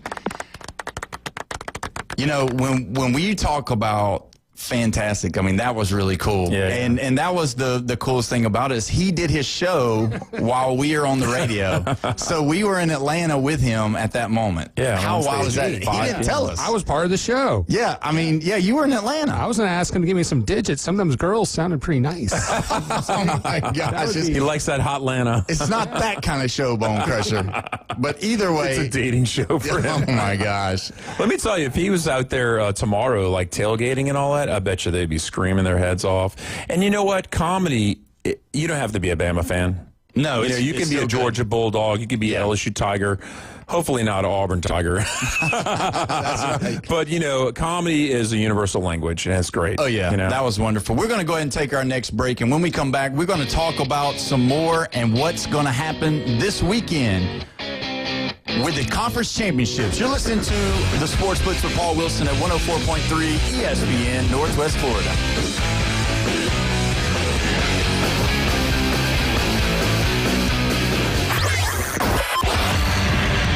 Call or text him now on the Red 7T's studio line. 850-215-6290. Your home for college football. ESPN Northwest Florida. This Saturday, live from Atlanta, it's the SEC Championship with the Georgia Bulldogs 75 yards. and the Alabama Crimson Tide. And Alabama survived. Coverage starts at 2, kickoff at 2:30 on your spot for the SEC Championship on the Gulf Coast, 104.3 ESPN, Northwest Florida. This is Joanna with ESPN Northwest Florida with your Friday's weather. Tonight there will be a light breeze out of the north, mostly clouds and very light showers and 55. Very light rain tomorrow morning, the same at 58. In the afternoon and evening, lightly sprinkling and a gentle breeze right around 11 miles per hour with a high of 58. Slightly warmer at 67 Sunday and we'll have moderate rain. This forecast is brought to you by Earthworks of Northwest Florida. Thank you for keeping that dial on ESPN Northwest Florida. Rely on it. If you spend any time at all in your yard, you're going to encounter fire ants. We know they can ruin a party. That's why we're this area's experts at fire ant elimination. As your certified top choice professional, we will rid your yard of these unwanted invaders. Brock Pest is so sure they'll get rid of fire ants that they offer a 1-year guarantee. Enjoy your yard fire ant free. We guarantee it. Give us a call for your free consultation. Brock Lawn and Pest Control, our family protecting yours since 1968. Looking for dependable civil construction in the Florida Panhandle? CBC Construction has you covered. From land clearing and drainage to roads and underground utilities, CBC delivers high-quality work on time and on budget. Locally owned and operated, CBC is trusted by schools, developers, and municipalities. To learn more, call CBC Construction, 850-740-3815, or visit cbcconstruction.com. That's cbcconstruction.com. The ACC Championship on ESPN Radio. The magic continues. Get into and ranked 17th in the nation. Virginia faces 7-5 Duke. With a win, Virginia is heading to the playoff. If Duke wins, here comes the chaos. 20 in for 20. He's into the end zone. Touchdown. Number 17, Virginia, Duke. Coverage starts Saturday at 6:30, kickoff at 7 on your home for college football on the Gulf Coast. 104.3 ESPN, Northwest Florida. The Sports Blitz. 100% live and local from the CBC Construction Studios. The sports world is a battlefield of opinions. Auburn's got a serious problem. And every day, Paul Wilson brings the heat, the fire, and the definitive take. They are not finding ways to get him the football. Don't just follow the headlines. But they lost 2 road games, and these 2 teams are ranked number 5 and number 6. Be a part of the story on the Sports Blitz. 104.3 ESPN Northwest Florida. Welcome back. You're listening to the Sports Blitz with Paul Wilson here at 104.3 ESPN Northwest Florida. We are live, local, and worldwide. We just were in Atlanta. We didn't even know it. But don't forget, if you want to be a part of the show, you can be as well. Call in on the Red 7T's phone line, 850-215-6290. It was an awesome, awesome time. We've had a great time today. That was a really funny deal, man, to have him there, being able to, he took time out of his show. He was on the stage with his fans talking live to us. So everybody in Atlanta got to hear Jeffrey talk on the on the radio. That's pretty cool.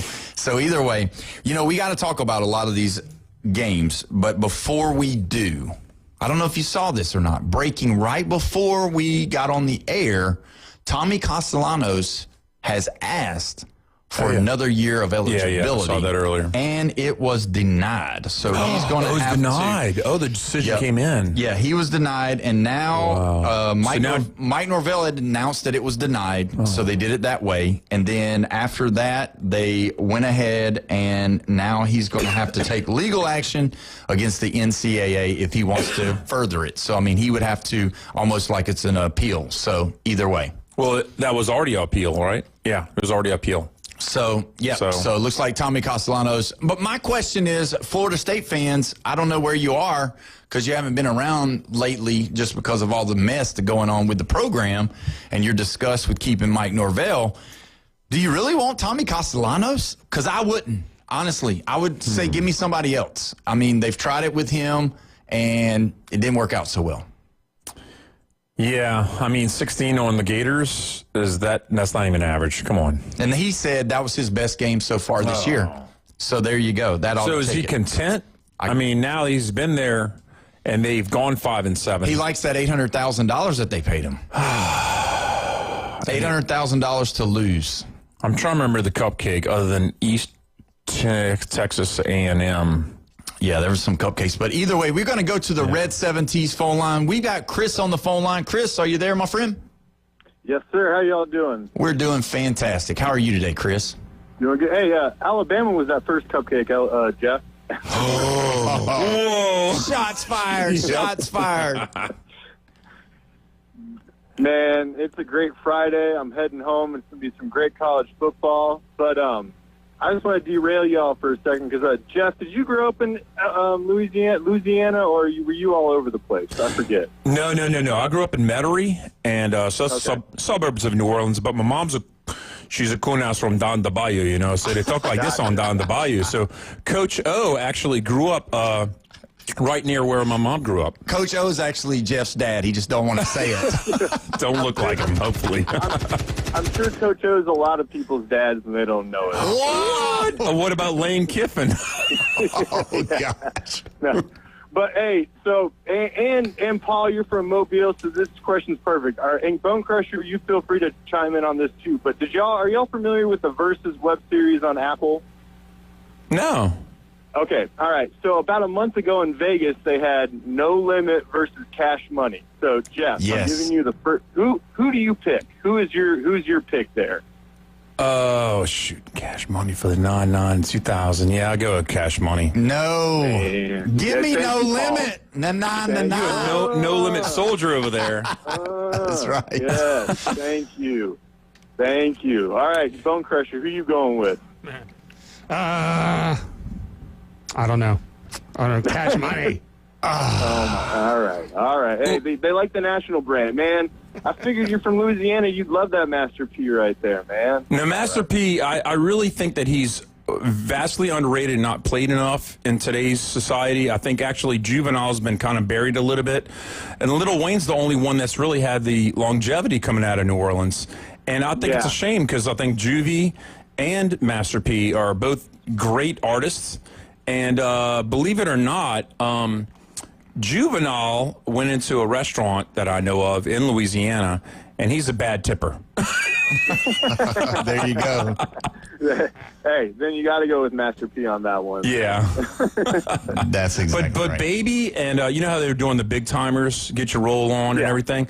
That's a great song right there. I think the Baby, and I can't remember the other guy's name. They're definitely talented. Yeah. And Paul, did when back in the day, you're an '80s guy, right? You were in high school in the '90s. I'm assuming you're only like 10 years older than me. Yeah, '90s. So were they bumping all that in back in high school, or what underground rap were y'all listening to? Master P was like because I mean everybody thought they'd come from the Third Ward. You know, everybody was that way. So I mean we all listened to that, and I mean obviously Tupac and all those guys, Biggie and all those guys were going too. Actually, I'm huge on Busta Rhymes and Missy Elliott. No. Yeah. Oh my gosh! Funny. Out of all the things, I think this is a bingo card. I think somebody's playing a game. Hey, I'm the one who called in and said that the JR and the wrestling voice So remember when I Yes. and Jay? Yep, that was me too. So I just like derailing y'all segments. Oh, you're good, man. That's fantastic. That was really good. We had a comedian on, and now we got you talking about rapping. So, hey, this is a great Friday show for sure. Yes, sir. Well, you know what? I can't go again. I think Alabama's going to win. I got nothing to go with it except for the streak. You know, what is Kirby, 1-7 or 1-6? Yeah, 1-6. Ooh, wow. That's rough. So, who do you have tonight? We had Tulane versus North Texas. I'm going to go with Tulane. Yeah. And also, you guys aren't following it. My dad plays football at Cincinnati. The crosstown shootout between Cincinnati and Xavier's tonight. Oh, wow. Which, if you know the region, that's a huge game right there. And so I'm going Cincy tonight, even though Xavier usually gets the best of us. Wow. What do you think about that Ohio State-Indiana game? Man, I really want to see what Indiana can do. You know, I don't believe in them, but it's one of those things where Ohio State's just got such a good defense. You know, they've got the Jimmies and the Joes, and Patricia's doing a great job of scheming that. And I honestly, you know, I know Indiana's got a good quarterback. I know all their players are good. It's just one of those things where you got to go with Ohio State. I mean, you know, you could probably make some money if you put it on Indiana, but it's just you got to go with Ohio State because they've proven it. I don't know the last time Indiana's actually beaten Ohio State. I know they've been close. 86, I don't know, something like that. It's a long time ago. That's crazy. It's been that long time. And that's the last time Ohio State had a bad football coach, not counting Luke Fickell in his interim year. Yeah, that's true. Like, if you go from Cooper to Tress to Urban Meyer, now Ryan Day, they're the only college football team that hasn't missed on a coach in the last 30 years. Yep, that's true. So I'm gonna make a prediction. If Mendoza for Indiana gets to throw 3 touchdowns and they get the win over Ohio State, he's gonna steal the Heisman from Diego because I think it's Diego's to lose. I heard an interesting thought earlier, and I don't know if it was y'all saying or whoever, but I think a lot of the Big Ten between Sayin and Mendoza are going to be split, and it is probably going to go to Diego because the South's going to go with that. But that's what I heard. I've got no opinion on it one way or the other. I haven't watched enough of all of them to make a. But if you be the number one team that has the number one defense, I agree with you. That would put you right at the top of the list. Yeah, so, I agree. I agree with that too. Yep. So, anyways, gentlemen, I appreciate it. Thanks for amusing me for a little bit and letting me help out with the show. So, y'all have a great one, and y'all enjoy watching football tomorrow and be safe. All right. You too, Chris. Thank you so much, man. You know, and for us, I love it when people call in and want to add to the show and do that. That makes it just so much better. I enjoy it. Not that I don't like hearing you or Bone Crusher or the other guests, but I do. I like to hear what people are thinking, and I like to know whether or not we're doing a good job. So that helps us out to know what we're doing. You know, when you look at all of these games, I know we've talked about it. I do want to touch base on that Ohio State-Indiana again because I really do feel that with this team and this game, it's not going to matter who wins. It's just for really to get the number one seed into the playoffs. And really, the number one seed, as we've learned, is not the place to be necessarily. I don't think any team ever goes into a game saying, hey, let's lose. But I do think for Indiana, because you heard what the caller just said. You heard what Chris just said. He said, I still don't believe in Indiana. Yeah. And I think everybody in the country, I think there's more people that aren't Indiana fans that are on that side of the step than on the other side. I don't think people really trust that Indiana is who they say they are.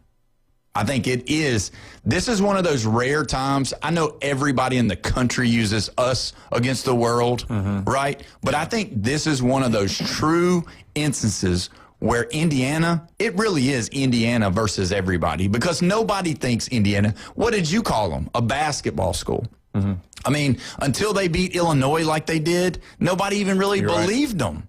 Yeah, you know, and it wasn't the Oregon win. It was the Illinois trashing. Yes. They killed them. Yeah, I mean, they mercifully beat them.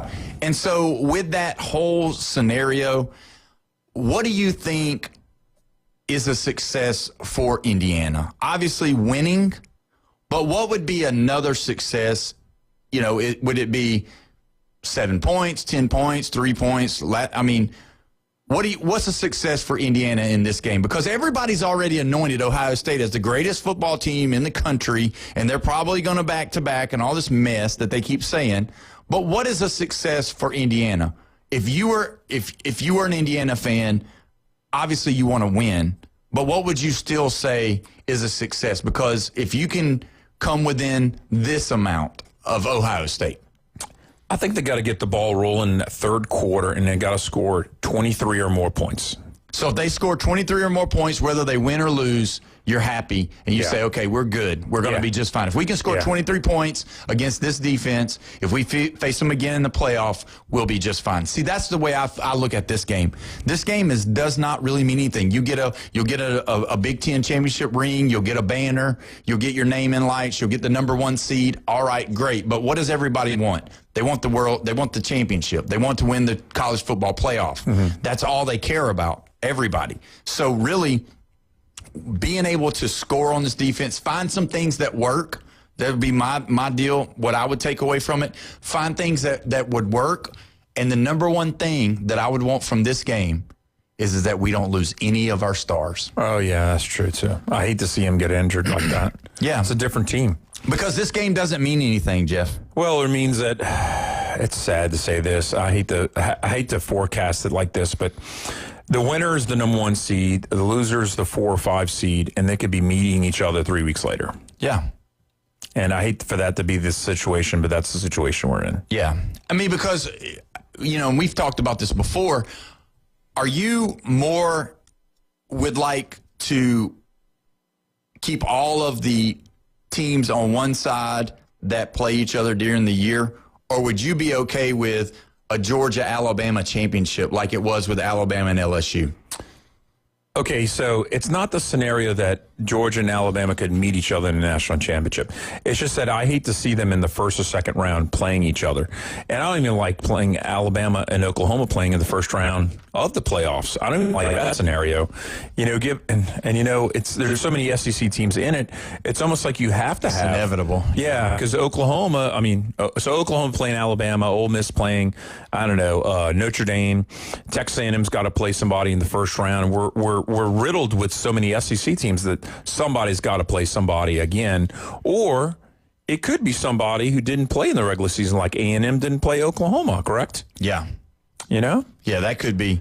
The nightmare scenario for the committee, though, and we haven't touched base on this because we don't believe Texas Tech is going to lose to BYU, is that Texas Tech loses. And I don't know if they're the 4 seed right now. They are the 4. How are you going to drop them all the way out with this loss and sit there and bull-faced lie to me and tell me that it can't hurt you that you play in a conference championship? Because that's what will happen. Wow, we haven't talked about that at all. Yeah, and it's happening with BYU, but nobody's talking about it because BYU is sitting at, 11 or 10? Yeah. 11, I think, whatever it is. Yeah, we're not talking about it because it's BYU sitting so far back, who has the same record as Texas Tech, but Texas Tech beat them head on.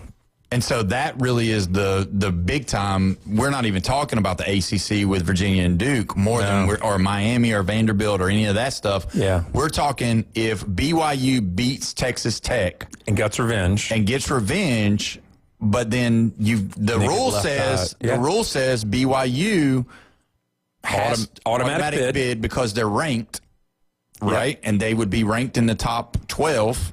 Or they'll definitely be top 10. I think they would move up into the top 10. So then you've got Texas Tech out. I mean, you're talking mad. The committee's going to have to eat their words and have to lie to us. Well, the committee's going to make somebody mad regardless. Oh, yeah, They're going to have to. Yeah. So whether it's... And Texas, don't even get your hopes up because you're out. You know, Miami and Vanderbilt are the only ones that are making a valid argument, and I wish they had played each other this weekend in Hawaii, because apparently there's some kind of rule that you can't play a 13th game in the continental United States. Well, guess what? Hawaii's not in the continental United States. So they could have flew both teams to Hawaii, played in a game to play into the playoff. On Saturday or Sunday morning, And then what would the committee do? Just say, you know what? Y'all play for nothing. Both of y'all are out. Oh, my God. That's So there you awful. go. But, no, I would hope that, it'd be like a qualifier game, just like the NCAA tournament has the last four in. Yeah. Well, I'm glad we're talking about this because obviously I've been looking online and ESPN, and I don't, this is what it is. Mm-hmm. So an hypothetical spread on the neutral field was done by DraftKings Sportsbook and ESPN.bet. Yeah. And right now, Notre Dame against Miami is a 5.5 point overdog. What? Over Miami. That doesn't at a neutral stop. site? At a neutral site. They're a 3-point overdog over Alabama right now. Wow. And watch they're this. well rested and untested. Watch this. You ready for this one? Yeah. They're a 9-point dog over Oklahoma right now. That's biased, man. Sorry. That's crazy. Hey, they beat Stanford last week. Yeah. And they lost to Texas A&M. Their two losses were Texas A&M, which has been a top 5 team the whole year except for last week. Yeah, and Miami. And Miami, who at the time was in the top 5 as well, right? No, they were like top 12, something like that. Yeah, they were like that, yeah. So, I mean, when you look at it, we've talked about this, and I know that, Notre Dame kind of gets the bias or whatever. But when you look at Notre Dame, they're the ones that's going to get in, and we know it. We know they're going to get in. So no matter what happens to Texas Tech, no matter what happens to Vanderbilt, no matter what happens to Miami, and like you said, Texas doesn't even have a shot. We didn't talk about another reason why Notre Dame slipped one spot in this playoff rankings was their quality when USC struggled against UCLA in the last week of the season. You believe that was it? You don't think it was they heard the people complain? No, I think they saw USC struggling with UCLA and said, well, this team is not very good. I don't care if Lincoln Riley's a coach. You got too much faith in humanity. I don't believe that a bit. I think that they heard the people from Miami, and they wanted to pull them down to make it to where there's a chance that Miami could seemingly get in and not. Yeah. And so instead of raising up Miami, they dropped Notre Dame, and Miami's sitting there like, wait a minute, that wasn't our argument at all. But then think about what they did do, though. They dropped them down, but then they raised Alabama, who had a miserable game against Auburn, really. Yeah. So when you look at that, what did they do that for? To me, and I know I'm biased, but I think they did that so that Alabama wouldn't drop out of the playoff. I saw some crazy stuff this year. I remember Pittsburgh had a bye this year, and they moved up. Yeah. So, I mean, all that stuff can happen. But either way, we're going to go ahead and take our break. And when we come back, we're going to do some pick'ems, and we're going to finish out on the SEC championship games. You're listening to the Sports Blitz with Paul Wilson here at 104.3 ESPN Northwest Florida.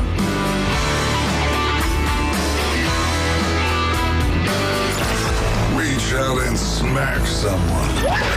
Call or text now. 850-215-6290. The Red 17 Studio Line. 104.3 ESPN Northwest Florida is your college football headquarters for the biggest and best games of the week. It's a touchdown!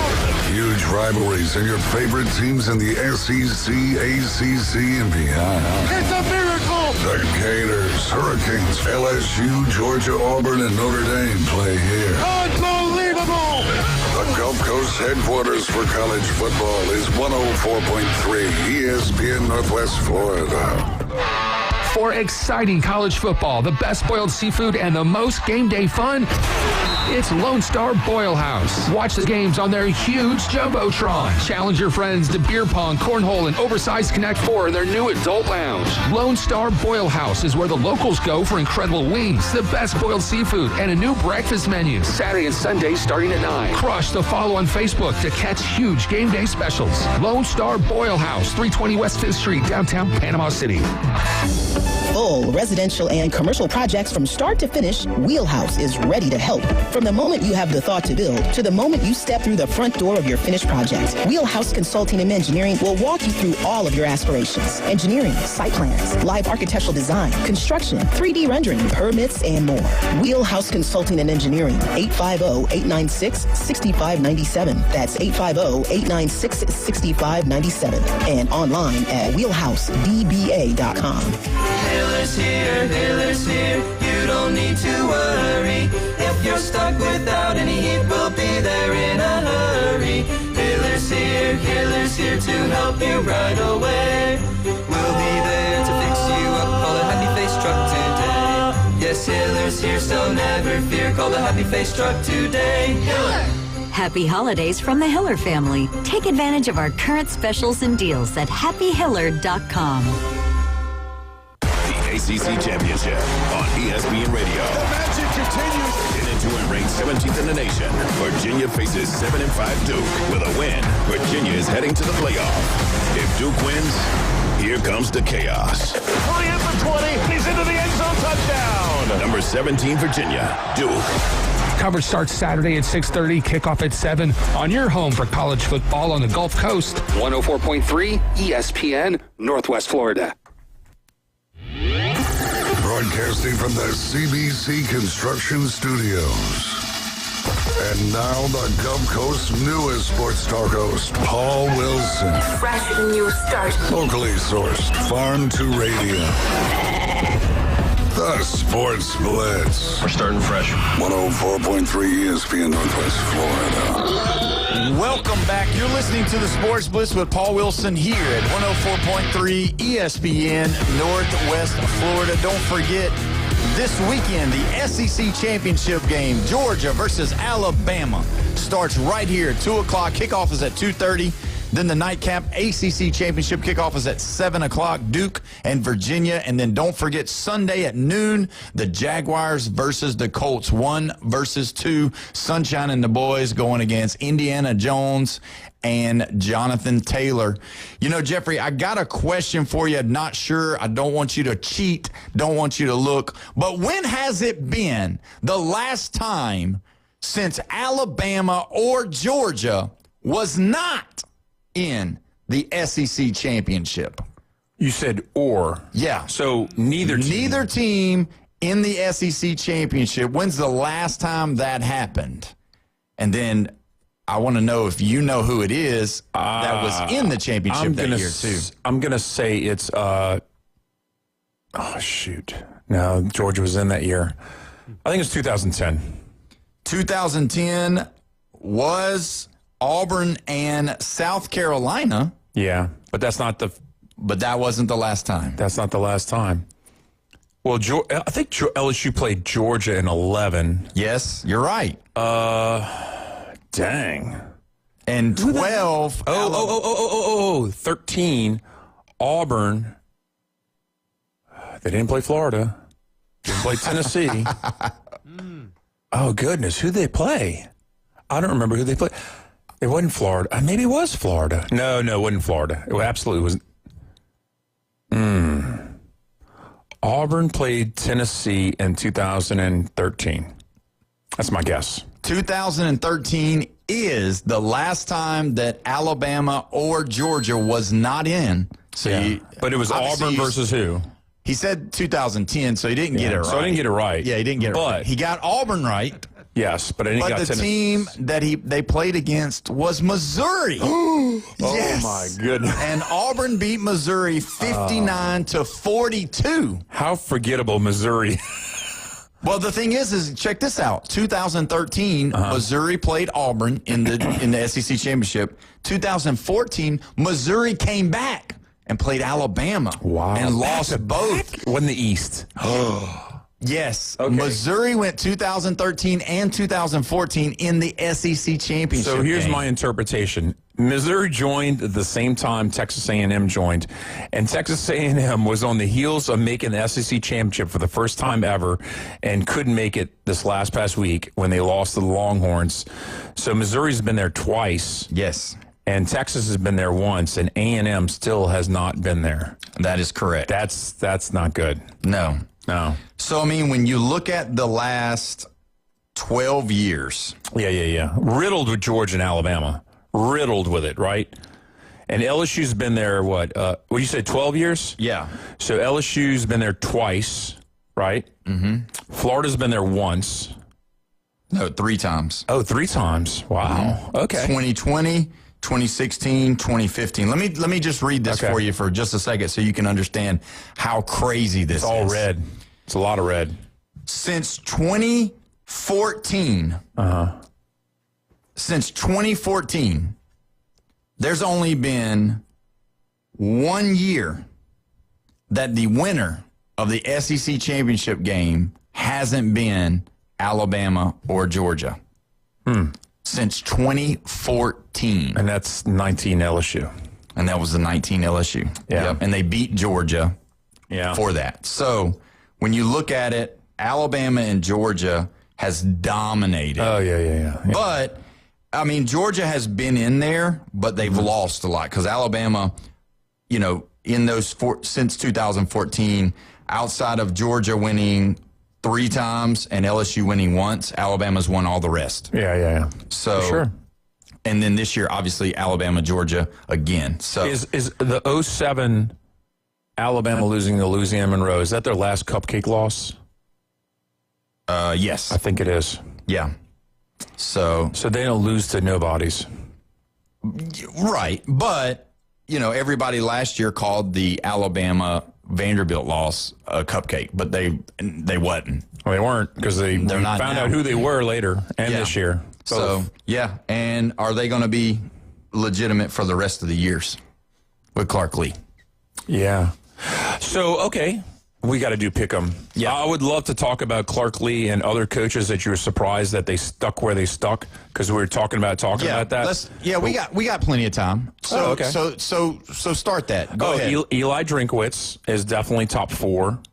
Clark Lee at Vanderbilt has got to be top 4 easily. I don't know who else I would stick in my thing because I think Kurt Cignati is the Indiana coach. Yeah. I could see him staying there. I think Matt Rule was a little bit of a surprise that he stuck with Nebraska. Mm-hmm. So that's 3 of my top 4. I'm not going to say Kurt Cignati's a top 4. I don't know who I'd put as the 4th person that I'm surprised they stuck where they stuck. Let me ask you a question, right? And I know what Funny Main Johnson said about loving DeBoer. Yeah. Ooh. Were you surprised that he wasn't mentioned in some of this, even though he was mentioned in the Penn State deal? Yeah. Because Alabama fans, it's hard because when you go from Saban to DeBoer, I don't think the fans are still sold. I don't. And I feel like I've got a good, pulse on knowing I know fans right now that say he's not our guy, but, he keeps winning. So, okay, we'll stay there. Okay, I think I think there's too many of your fans that are bipolar. You lost to Oklahoma by 2 points, and you went from 100% to like 20% overnight for a 2-point loss to Oklahoma. Oh, Come yeah, on, man. but I mean they had pitchforks in their hands when Florida State beat us. Oh yeah. It was pretty bad. He was on your list of 4 coaches that could possibly get fired first, Yeah. They were listed with Napier. Yes. Yeah. They had But pitchforks. let's be honest, going all the way through, you get into November, you get past LSU, you're on November 15th. And you're, I can't remember what, 9-1 or 8-1 or whatever you were. And you lost by 2 points? And you go polar on me? To a top 10 team, too. Yeah. I mean, they're top 10. Yeah. And before, let's don't get it twisted on Mateer. Before he got hurt, he was the leading candidate for the Heisman. Yeah, he was or up there, one of the top 2, 3. Yeah, absolutely. And can we say that loss to Texas really wasn't a loss because he had a brace on his hand and he threw 4 interceptions? He wasn't ready. And it was like a week after he had surgery. So... Yeah. No, yeah. Yeah, that should have an asterisk. That game should have an asterisk, and Oklahoma's game right before that should have an asterisk by it because Mateer was out. They weren't the same team. Yeah, so let me ask you this. Are they scary in the playoff? Yeah, they're definitely scary because you don't know. Well, you know it's not going to be the team that scored 6 points on the Longhorns. Yeah. That's the only thing you do know that it's not as far as their resume goes. So they're 10-1 if you drop that game out. Yeah, that's scary. Who's going to be the surprise team of before we know the bracket, all of that? Yeah. Who's going to be the surprise team that you think? It's so hard because if Oklahoma pulls Alabama in that first round, that's a tough game. I don't think it's Ole Miss. I don't think it's Notre Dame. I think it's actually Oklahoma or Alabama is the surprise team. Because when you're looking up at the top, I mean, is A&M really a Cinderella? No, because they're going to get like a 6 or 7 seed probably, and that's not too bad because you got a home field in the first round, and they're 11-1. Yeah, you know, Alabama has 2 losses, so does Oklahoma. Yeah, that's true. Let's do our pick'ems. What you got? We got Seattle at Atlanta. We're taking Seattle. Yes, sir. Seattle. Cincinnati at Buffalo. Ooh. Burrow's back. And he's looking good, and he's 3-0 as a starter this year. And he's playing at Buffalo. At Buffalo. In the snow? Is it going to be snow time? I don't know. It doesn't matter. Buffalo's going to win. What? Oh. Are you taking Cincinnati? I am not taking Cincinnati. Oh. I'm a true Burrow hater. You are a hater, but he went to LSU. No, it's a team game. Okay, whatever. Tennessee at Cleveland. Give me Cleveland. Whoa, Shadur Sanders is going to win one. Again. Yes, give me Shadur and those Browns. This is a hard one. Commanders at Vikings. Give me Commanders. Yeah, Jaden Daniels is coming back, so give me the Commanders. I think Mariota could beat them. So either way, go ahead. Miami at the Jets. Oh, my goodness. Okay, so this one is a crazy one. I know. Tua's never won in December in the North. Oh, really? But guess Miami. Give me Miami. But guess what? Time out. The Jets have never won against Tua. Tua's beat them every time. This is the worst game of the week. Yeah, give me Miami. I think they're going to be able to cover it and beat them. So even though they won last week, they did win last week. New Orleans at Tampa. I'm going to take Tampa by about 10. Give me Tampa by 100. Indianapolis at Jacksonville. Now, this is going to be our game that's going to be right here at 104.3 ESPN, Northwest Florida, at noon on Sunday. So if you're riding around in your car, maybe you're going shopping, whatever, turn it on, listen to it. What do you think about that? Indiana Jones and Jonathan Taylor going to lose 2 in a row? Going to lose 2 in a row? Oof. No, give me Colts. Colts. Sorry. Yeah, I think I talked you into it, though. No. You were going to pick the Colts before I said that little piece. Yeah, no. I was going to go with Colts. You know Even what? though it's on the road. You know what? It's a tough one. I'm wondering if it's going to rain or not. Sunshine and them can run the football, but so can Indiana. But don't forget, Indiana Jones has got a fractured fibula right now. Yeah. So give me Jacksonville. I'm going to take Jacksonville. The Jaguars are going to get it done against Indiana Jones and the Colts.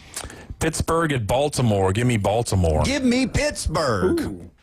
Baltimore is not the same, and neither is Lamar Jackson. Denver at Vegas. Give me Denver. Yeah, Denver's going to beat them. Only by like 5 points, though, because they don't ever beat anybody really bad. They just win in the last fourth quarter. Unbelievable. This may be the game of the week. Bears at Packers. It is the game of the week. It's going to be the toughest game of the week. Yeah. Now, this is what's crazy. Micah Parsons was running around against the Cowboys? No. Oh, Detroit. He was running around acting like Caleb Williams over the weekend. Over this week's practice. Was mocking him? Yes. So this is going to be an interesting game. There's some hatred going on. There's some trash talking already started. Ben Johnson has been involved in it. Matt LaFleur's been involved in it. Jordan Love has been involved in it. So there's some things. So who you going with? I'm going Green Bay. I knew that. Yeah. But you know what? Give me Chicago. Oh. For the upset, the Bears are going to keep it rolling, baby. Let's go. No, they're not. They're not going to win a division. Rams at Arizona. Give me Rams. Rams are going to bounce back. Yeah, the Rams are going to win. Just a little side note. Kyler Murray out for the season. Injury again. He is done. Is you that know it what? for him No, at Arizona? Probably. Yeah, I I'd say think so. Everybody talks about Tua being injury bug. Nobody ever talks about Kyler Murray. Kyler Murray, way more injury than Tua. Joe Burrow, way more injury than Tua as well. So there you go. Houston at KC. Give me KC. Yeah, KC's going to get it done. Houston is hot, though. So it wouldn't surprise me. It wouldn't surprise me. Philly at Chargers. Give me Philly. Yeah, give me Philly. That's it. Wow. Yeah, we got it done. That's right. You made it to the weekend. We appreciate you. Again, great show. Thanks again to Jermaine Funny Man Johnson. We had a great time. Don't forget, we will be back here on Monday. Have a great weekend, everybody. Home for the NFL. ESPN Northwest Florida. The 8-4 Indianapolis Colts visit the 8-4 Jaguars this Sunday in Jacksonville with the AFC South lead on the line. Touchdown! Both teams are tied atop the division, making this Week 14 matchup one of the most crucial games of the week. Coverage starts at 11.